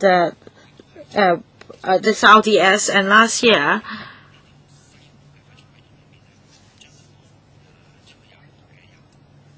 there was a recommendation of connecting the western rail of the mainland system to west of Shenzhen to our rest rail. And there is this proposal, yes, and this is a proposal in the long run, so we also throw this proposal out for discussion and see whether it's feasible. And of course, if the government also has to consider cost implications. But this blueprint is now up for discussion. Now the consultant will, by the end of this year,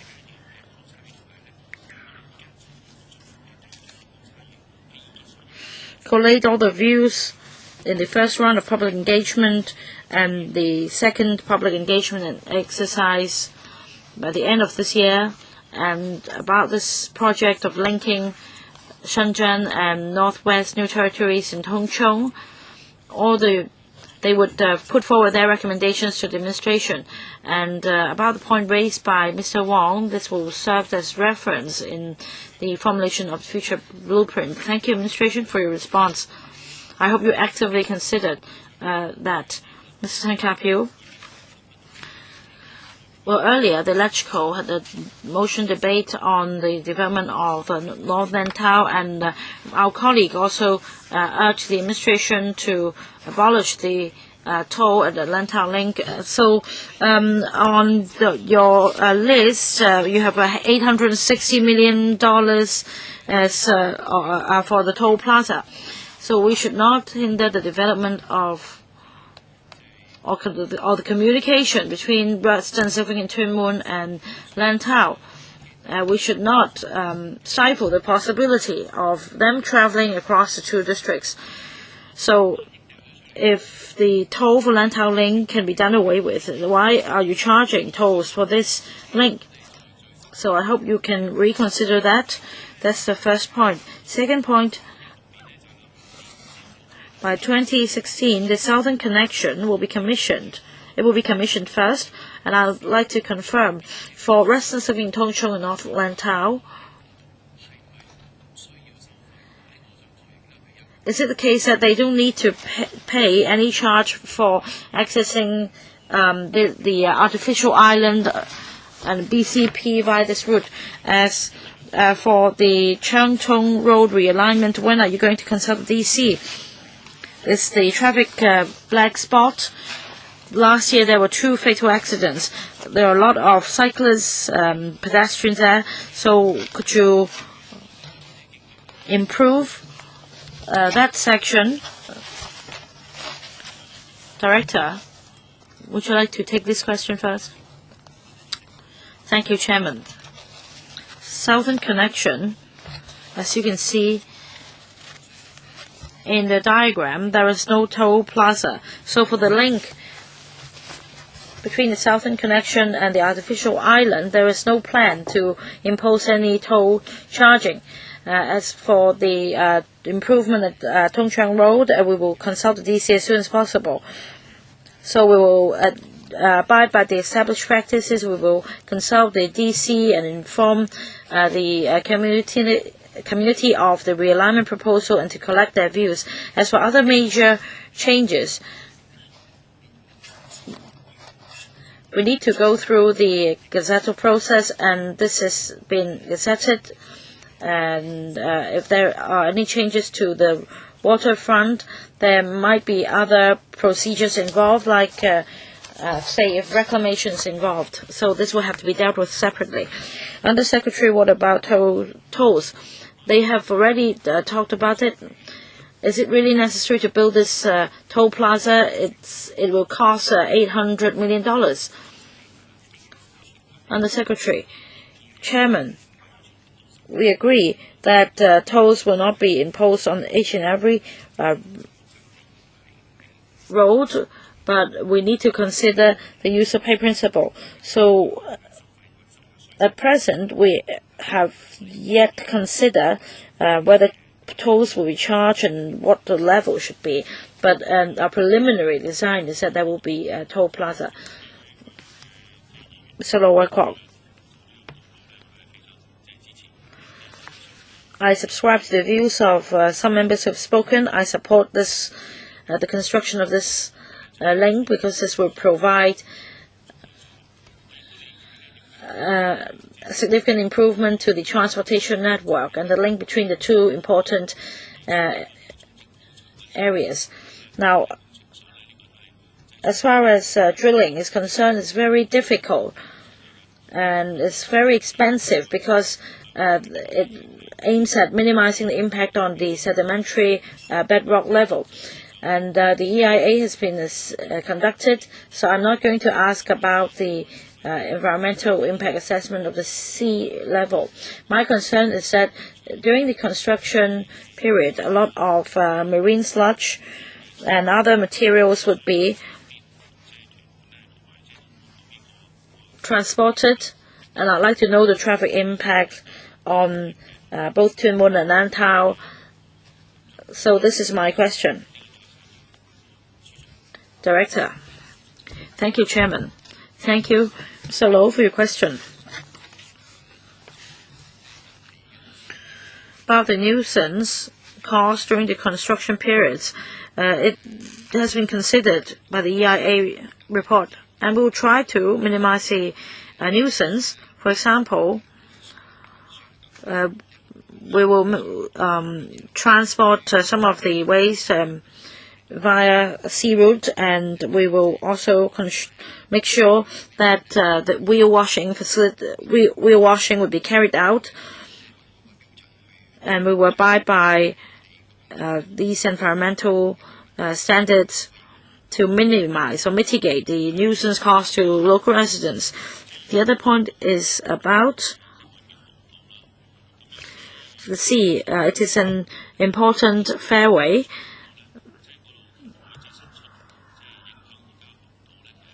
and the reclamation on both sides would significantly affect the fairway. You can see that the width will be narrowed quite significantly. So I'd like to know the impact on the fairway. Director. Well, assessment has been conducted as far as the reclaimed area on the northern side is some 100 meters away from the fairway. And if you look at the diagram, you can see the Brothers Island, and there is a fairway next to it, and our proposal doesn't extend to that area, so it doesn't affect any existing fairway. Two members would like to ask questions, Ms. Tony Chair and Mr. Wu-chi-wai. I'll draw a line here. And Mr. Wong Kwok-hing, three members. Mr. Tony Chair. Thank you, Chairman. I, along with other members, are concerned about the tolls. Now, Undersecretary mentioned user pay principle, and with such a high construction cost, tolls should be considered. Tolls might have to do with utilization. We don't want to see what the Western Harbour crossing situation being repeated. You have a low utilization rate. So what is the estimated utilization rate? And say 15 years down the road, what will the rate be? Do you have any estimation? Now, next point is about the contingencies. The figures are the figure is quite large. Can you say more about that? And the Secretary, I will defer to Director to say something about the price adjustment. I think there are some figures to be provided. Now, on the traffic condition,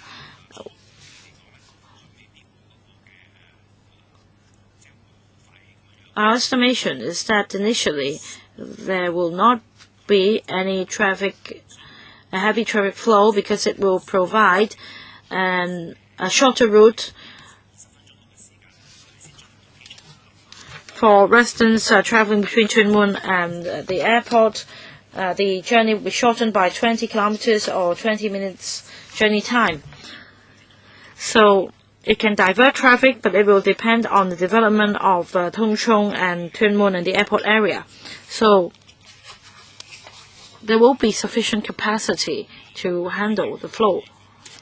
Chairman, may I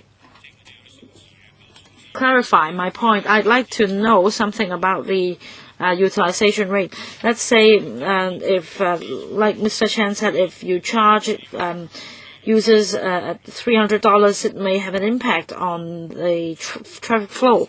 Under Secretary, about traffic flow and tolls and the correlations between the two, we understand the situation. Our estimation is that by 2021, the peak flow for the northern connection from the artificial island to Tuen Mun for northbound is 1,000 PCUs, for south is 1,600 per hour. For southern connection, that is from the artificial island to Tung Chung, the traffic will be heavier. It will be respectively 2,300 for northbound and 3,600 for southbound. And we're assuming that there are no other major infrastructure projects nearby, and there could be the commissioning of the new container terminal, so on and so forth, and the figures may fluctuate.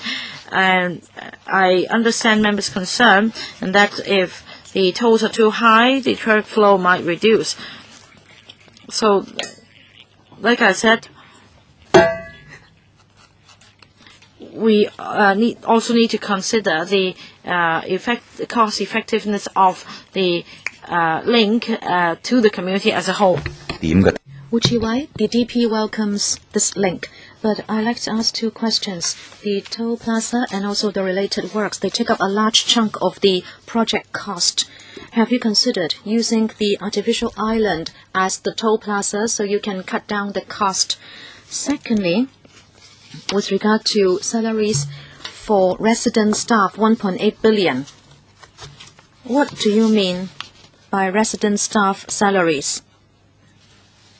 They should be included in the project cost. And if they are already within the government's or civil service establishment, shouldn't you come to LegCo to apply for those posts? First question. The artificial island, we try to keep it as small as possible because of the possible impact on the environment. And normally, if you reclaim land from the sea, the cost is usually high. Therefore, we believe the toll plaza should be set on land. It will be more cost-effective. I'll defer to the Director to take up the second point. Director, the resident staff salaries.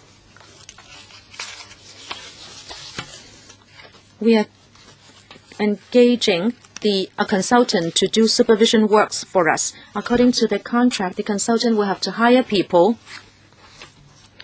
to be stationed at site to do supervision, and that is to watch over the contractor. The normal practice is for this to be included in the project cost. This is separate from the civil service establishment. I'd like to follow up. Maybe the Undersecretary misunderstood me. I was talking about the artificial island linking up with the Hong Kong-Zhuhai Macau Bridge. I'd like to know whether the toll plaza can be situated on that artificial island. Undersecretary, technically, yes. But if that is the case, then we will need more land to be reclaimed from the sea. Reclamation causes a lot of impact on the environment, and usually it is quite costly. So thinking about cost and the environment, we believe the toll plaza should be on land. Does it mean then, or a more accurate way to put it, is that there will be no room on this artificial island to also allow the toll plaza to be set up there? Director, Mr. Wu is correct. The present design is to form a smallest artificial island required. So there is no room, no space for situating the toll plaza there. Can you give me the relevant information? Thank you. Leung Kwok-hing, Chairman. I was listening to the administration, and they said that we should look at overall social and economic benefits when we consider the costs. Number one, if that's the case, if it is going to be a user pays principle, then it means there would be many users. The airport authority would benefit if there are more people using the airport, right? Whether it be passenger or freight. If it is users pay, then that means you're not talking about the drivers. In order to make way for the third runway, I'd like to know who should be shouldering the extra construction costs involved, the airport or the administration, or half and half. That's a big problem. This is because if you apply the principle of users pay on individual users instead of corporate users, then the cost would be high. If that is what you are talking about, then you're not being very clear with that users pay principle. Should more tax be charged from the conglomerates so the Treasury has money for these projects, or are you going to dip into the pocket of the miserable individual consumers because these consumers have to use this link? Have you done your sums in this respect? How much is the airport going to gain from this project? You have to look at it from this perspective. Because if you go for the individual consumers, well, it's like $50 for Western Crossing and then $20 for the Cross Harbour Tunnel. Then, of course, people will not use the Western Crossing. If you don't do what I am proposing, you are not going to be able to come up with a final solution. It's just like the airport railway or express. You assume that the airport passenger load will also mean a higher patronage on the airport express, but that is not the case. You have to ask the airport for forking out some money because these projects are going to benefit the users of the airport. I think by having these projects, you are actually transferring benefits to the conglomerates. Undersecretary. Chairman, let me get this clear. We like to have this link because we have the overall economic benefit to the community as a whole. We'd like to provide an alternative route to the airport and also to relieve the traffic burden on nearby trunk roads. The link is not for profit generating. It is not a BOT project. That is a more important consideration. We also go by this principle, and that is to make the best use of taxpayers' money. That is something we have to consider.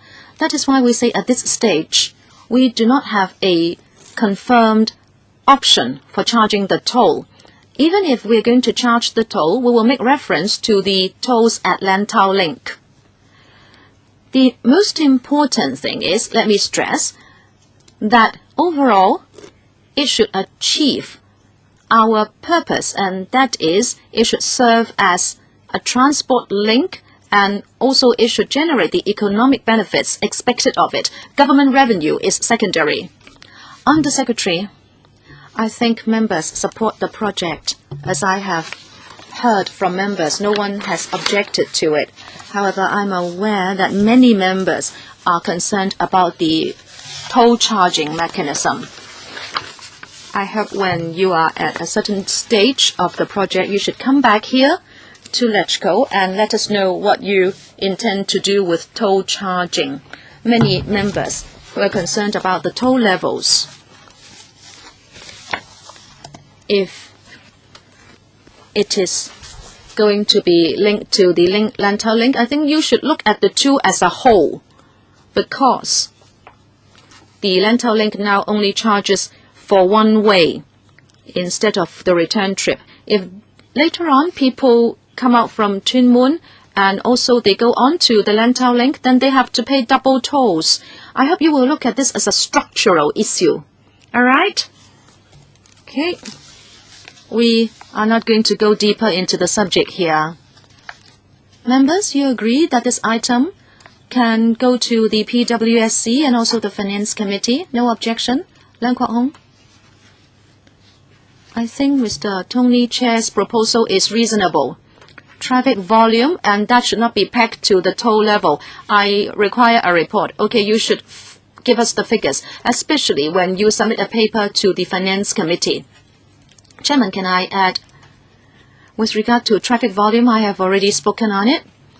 Mr. Leung Kwok-hing is saying traffic volume and toll levels. We can discuss that when we try to set the toll levels. Yes, we'll come to that when we set the toll levels. Okay, that's all for this item. Thank you very much. Undersecretary, you have another item, which is the widening of Tolo Highway, Fanling Highway between Island House Interchange and Fanling, Stage 2. We'll invite the administration team to come in now.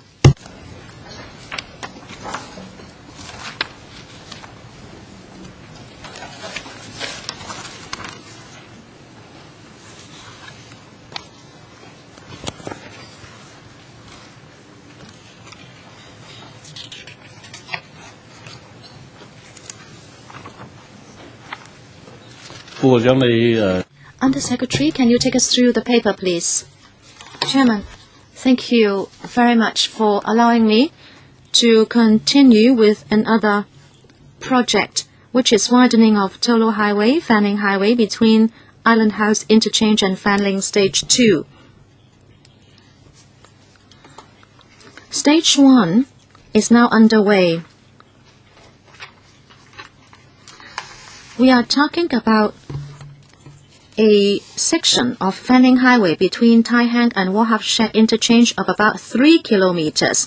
We are going to add different things. We would also add pavements and also links. There will also be a link to Lian Tang boundary crossing in the future. We can say that this stage is going to complete the project. If we get the support of the transport panel,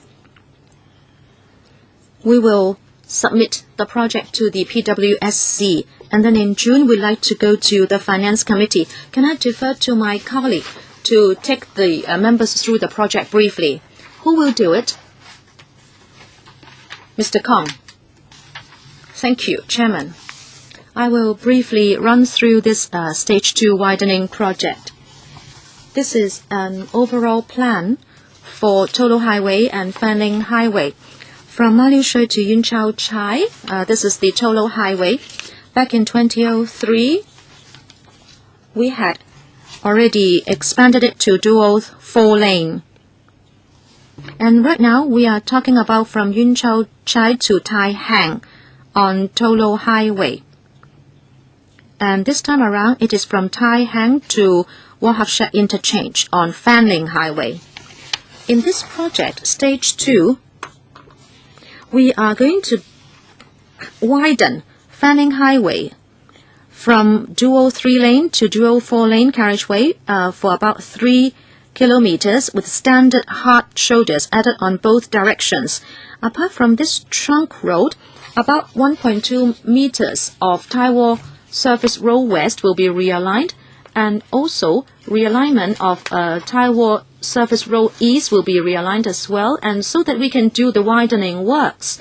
Also, there will be footbridges and also flyovers and other traffic management systems included in the project. I will go into them in a moment.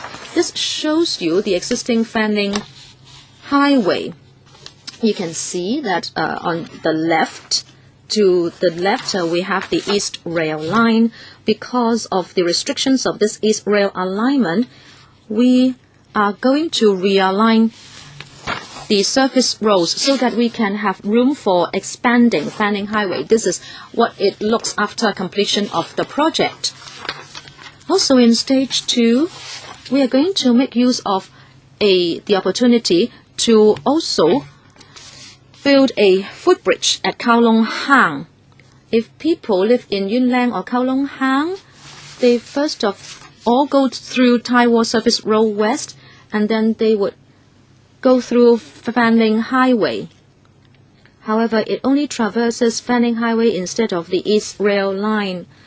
When cars have made use of Fanling Highway, they have to make use of Taiwan Surface Road East and then go underneath the vehicle underpass with a height restriction in order to access Kowloon Hang. Because of these restrictions, residents are inconvenienced. Taking advantage of the Stage 2 works, we will first of all build a new Kowloon Hang vehicular bridge as well as a footbridge at the same time.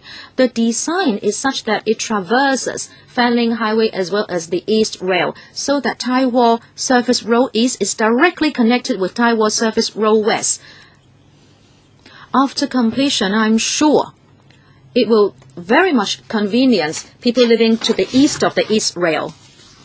And also along Fanling Highway, there are 6 footbridges.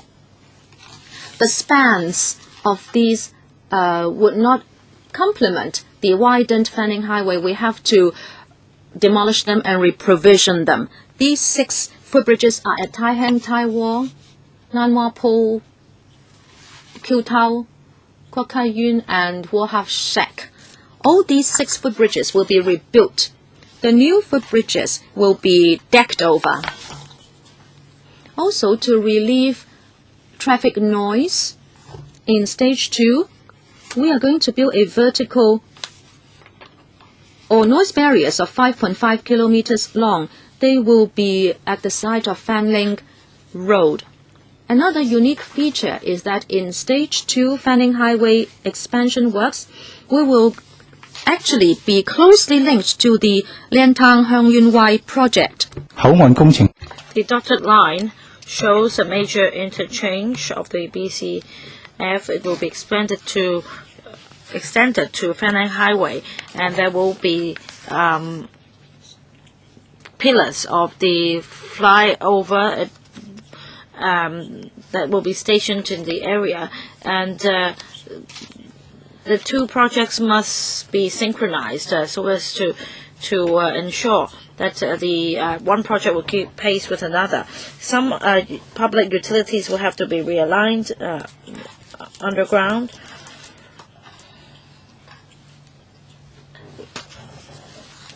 For works to be carried out, and along Fanling Highway, we're going to carry out works on quite a narrow corridor, and in order to ensure the number of lanes during peak hours, the project will be phased.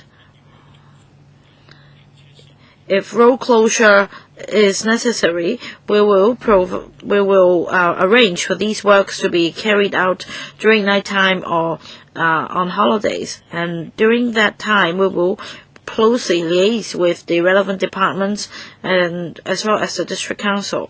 The stage 2 works will also include the introduction of a traffic management system, including the CCTV camera and the variable speed limit signs, and the TCSS system will allow the transport department to take timely action in case of emergencies or traffic congestion.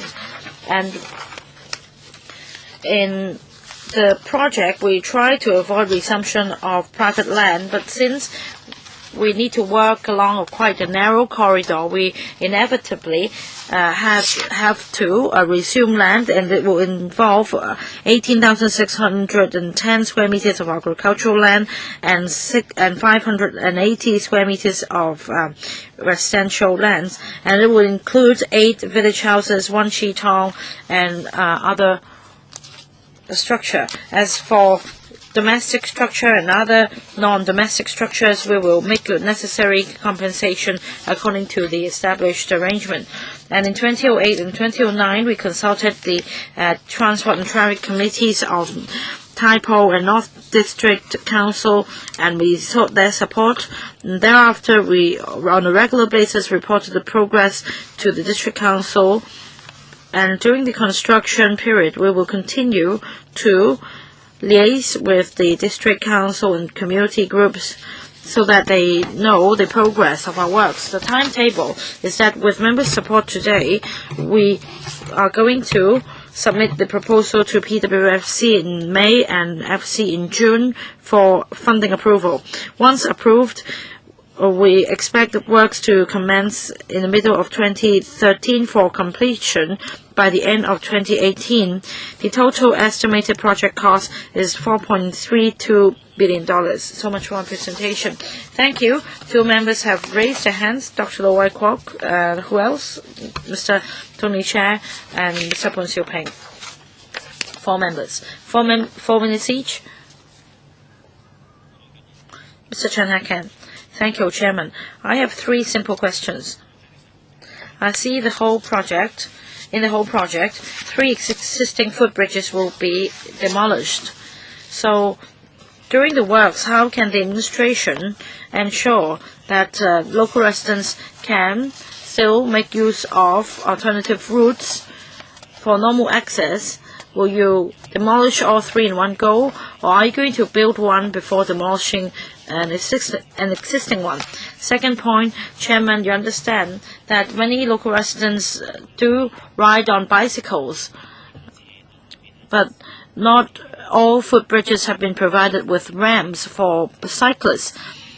I understand at the DC it has been suggested that ramps should be provided for these new footbridges for cyclist use, especially for the major roundabout at Kowloon. I hope that the cycling facilities could be provided. Third point, it's on a more macroscopic level. We see at the roundabout of Fanang Highway, now be it northbound or southbound traffic, during peak hours we see signs of traffic congestion. So in your widening project, will you consider other options to relieve the traffic congestion at the 2 roundabout? As we understand, there is traffic congestion at the 2 roundabouts leading to the highway because the buffer is not sufficient. So, will you consider providing more service roads and any measures to relieve the traffic congestion at the 2 roundabouts? I will defer to Mrs. Kwok from Highways Department to take this question. 3 questions. On the first point, I'd like to clarify that because of this stage 2 of the widening project, we're going to demolish 6 footbridges in total, 5 of which will be provisioned first. They will be provisioned because the reconstruction will not take place at the original position. So you're going to build new footbridges before you demolish the existing ones. That's right. As for one in Tai Hang, or near Tai Hang, we are going to build a temporary footbridge before we demolish the old one and build the new one.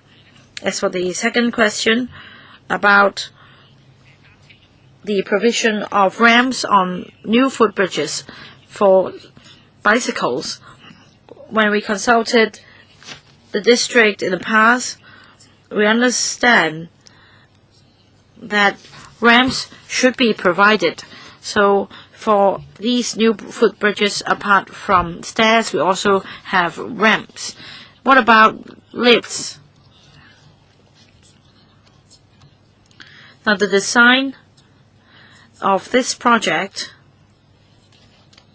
was completed before the implementation of the Universal Accessibility Scheme. So the design hasn't included lifts, but because of the Universal Accessibility Scheme, this project will also be covered, and we will consider installing lifts, and we will try to tie this in with the UA scheme and see how lifts can be installed. Third point, during our widening works for service roads and interchanges, there will be improvements. Mr. Lo Kwok. Thank you, Chairman. I don't think any colleague will object to this widening of Tolo Harbor, Tolo Highway and Fanning Highway, because it's very much needed. With increase in population in the adjoining areas, there is greater traffic demand and greater traffic flow. I need to declare interest because I am also a resident there. I use the Tolo Highway on a daily basis, and I'd like to praise the work of the administration, because they have come up with different ideas to widen different sections of the highway. But there has never been any serious traffic jams under the temporary traffic arrangements. So they have thought very thoroughly. I don't oppose the stage 2 project, but I hope that the work can be expedited, because the works and the arrangements are feasible, but nevertheless a nuisance is caused, and please consider how you can compress the timetable and finish work before 2018. I am concerned, as far as design is concerned, about this. Now, there will be 4.5 kilometers of single-leaf cantilever noise barriers and vertical noise barriers. And some residents feel that it caused a great negative impact on the vista. And back then, for the other section, there were opposing voices in district council. And it's really having a great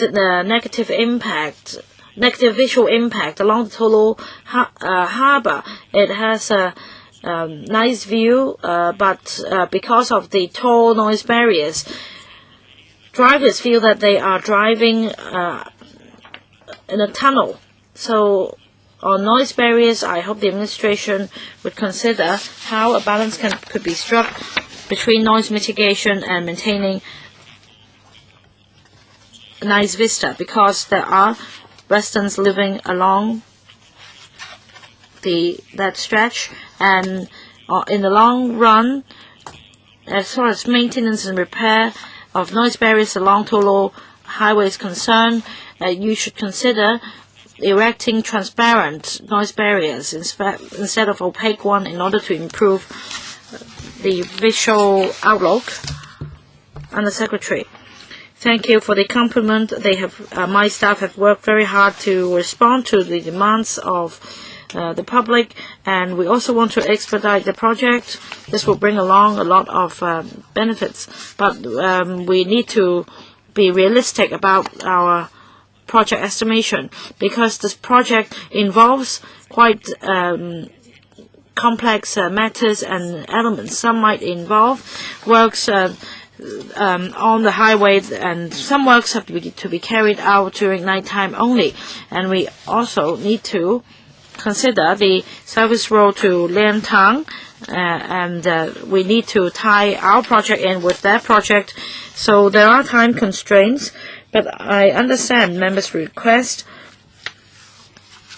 On the whole, we will consider how this timetable and whether this timetable can be compressed and how we can better tie in with the Liantang part. As for transparent noise barriers, I will defer to my colleague to take this question. About the design of noise barriers as far as the outlook is concerned, Mr. Low may be aware of some noise barriers erected during stage 1 of the project, and on the whole we have struck a balance between the effectiveness and the appearance of noise barriers. Now on the base or lower part of the noise barriers, it will be opaque, whereas for the higher end of the noise barriers, they will be transparent. On the one hand, it can absorb noise. On the other hand, it can improve appearance. And we have discussed this design with local residents living nearby, and we have got their support. Mr. Poon Siu-ping. Thank you, Chairman. Well, other members have asked about my concerns, including lifts, provision of ramps for bicycles, etc. So my question is about land resumption. You need to rehouse as many as 80 residents or households, and as far as traffic arrangements are concerned, you want to minimize the impact as far as possible. So my question is, have you started your consultation with the District Council on temporary traffic arrangements? Yes, Mrs. Kwok. First point about land acquisition. As stated in the paper, indeed some houses would be affected, and in 2009, starting from September, we have been discussing with the district councils and affected residents, along with the district office of Tai Po and Lands Department, and we have met for more than 10 times, and we've also conducted site visits. I can say that we have reached a preliminary agreement on the location of the reprovisioned households.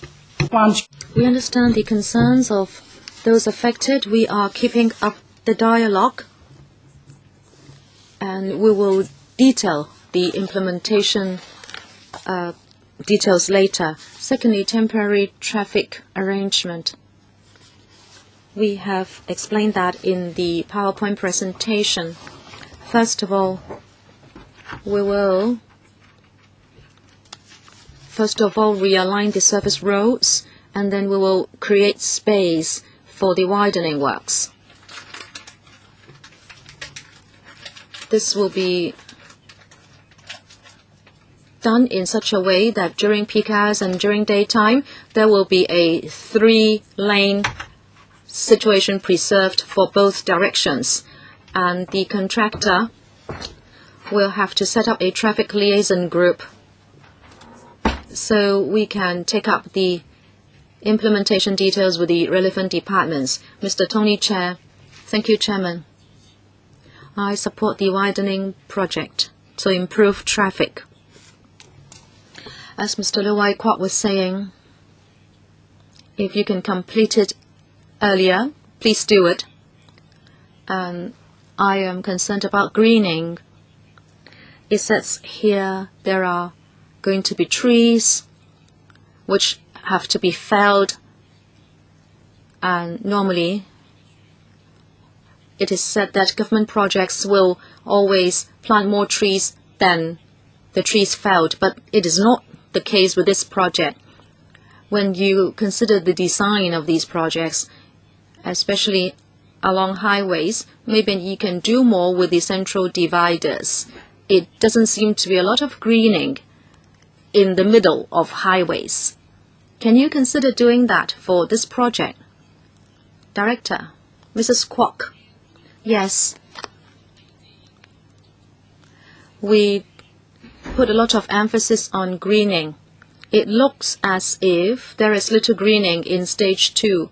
This is mainly because we have done a lot in stage 1. There was the space to do it, but in stage 2 we have limited space and there are not too many slopes. If there are many slopes, we can plant vegetation. That is why, looking at it, it seems there is little greening, but the central dividers are such that whenever such circumstances permit, we will do planting.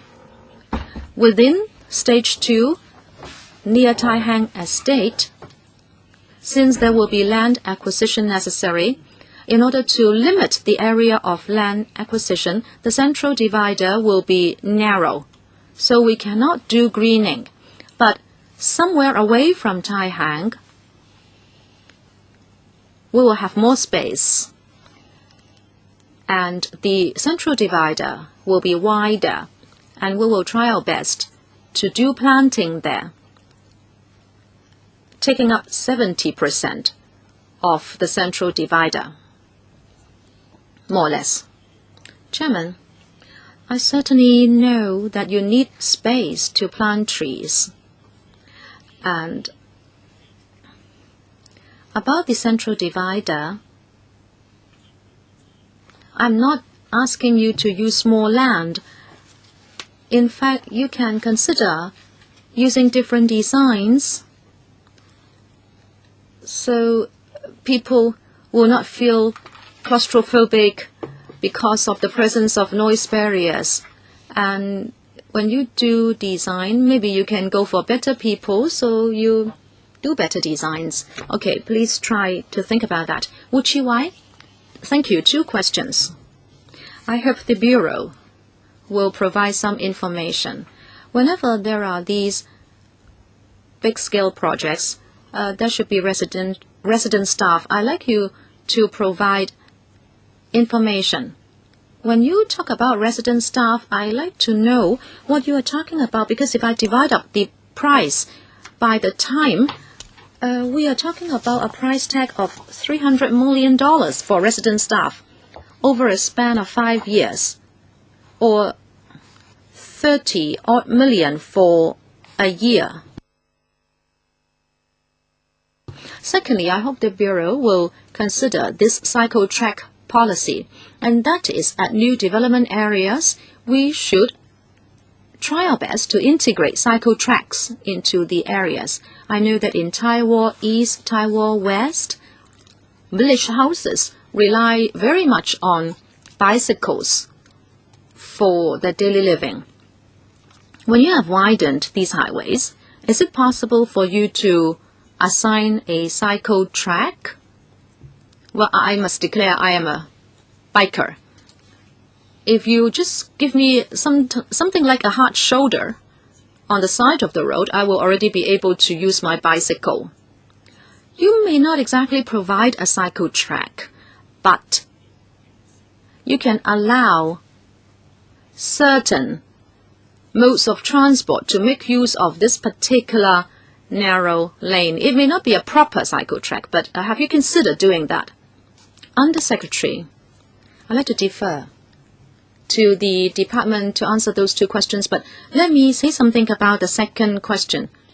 Are you talking about the Fanling Highway or the surface roads? Taiwan East and Taiwan West. Yes, actually, yes, the service roads. Okay, Director, Mrs. Kwok.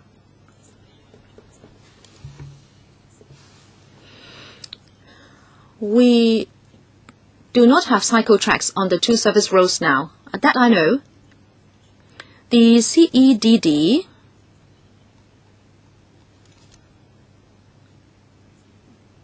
to the side of Taiwan Service Road East should be undergoing or undertaking a cycle track project.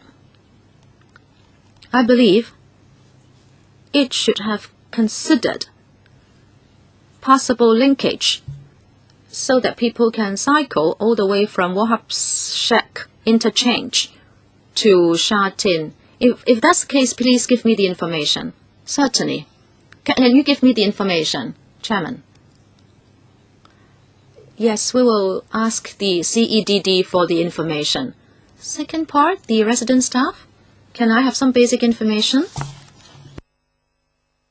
Do you have the information here?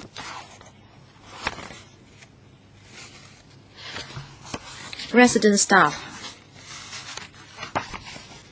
We hand the project to the contractor, and the designer, meaning the consultant, must station resident staff on site who will work closely with the contractor and who should supervise the work procedures of the contractor. As a matter of fact, on a daily basis, there are many activities on site.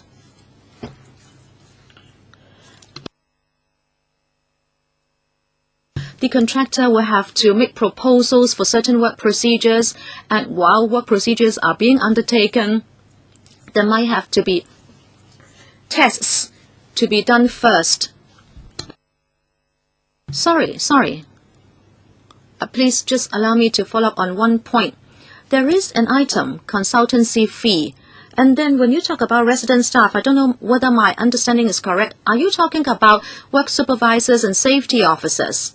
Now, if that's the case, I'm sure you can give me the manpower. We are spending $5 million per month, and it is a big sum, even if you divide it up by days, etc. We have 2 more steps where we can discuss the issue. Mr. Wu is asking for information about resident staff. I hope at the next occasion you can provide the information. I'm sure when time progresses, you will know more about this. Well, actually, when we go to the PWSC, we will include more information in that paper. All right. Members, you won't object to taking this project to the PWSC, right? Okay, no objection. According to the timetable proposed by the administration, we'll allow this paper to go to the PWSC. That's all for the item. Thank you. Under Secretary. Next item. Extension of the CITIC Tower footbridge to the Legislative Council complex at Tama. Let us invite the administration team and also our colleague from the Secretariat of the Council to come in.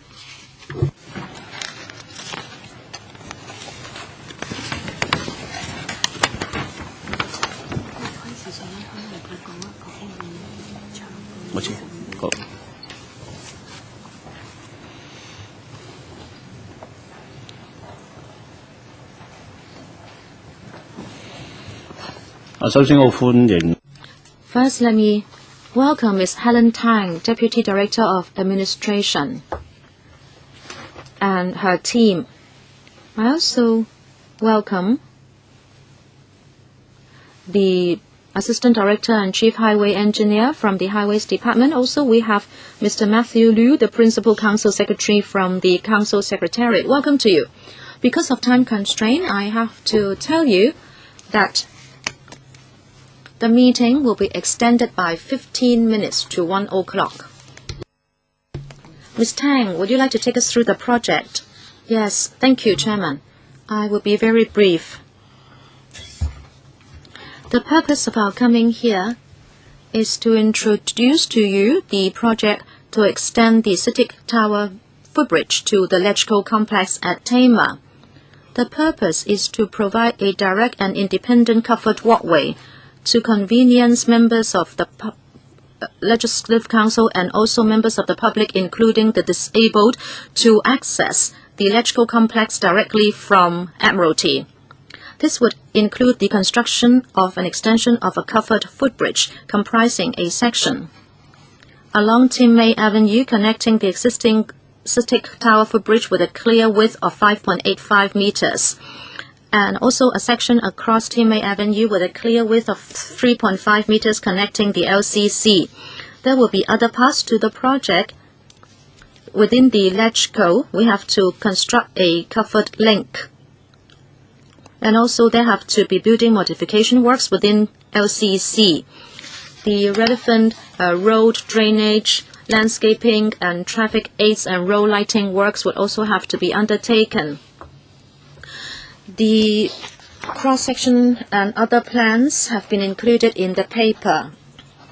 In terms of public consultation, we consulted the Traffic and Transport Committee of the Central and Western District Council and also CITIC Tower Property Management Company Limited, and also the ECOBAS Advisory Committee on the Appearance of Bridges and Associated Structures, and also we gazetted the project last September under the Roads Works Use and Compensation Ordinance. We did not receive any objection, and also the Electrical Commission endorsed the project at its meeting on the 19th of March 2013. During construction, there may be an impact on some of the pavements and vehicular accesses, and in the fast lane or off-side lane of Tim May Avenue east, south to north, that may have to be closed off temporarily. And also in one of the designated protest areas on Tim May Avenue outside LCC, it may have to be closed temporarily, and we will arrange for safe diversion arrangements with the contractor to divert the crowds. And of course, members may be concerned as to whether the normal operation of LCC will be affected during the construction works. We'll pay special attention to that. If members support the project, then in May, June this year, we will take the project to the PWSC and also the FC for funding support. If there is support, we will make use of the recess this July to undertake noise-generated projects. Any questions?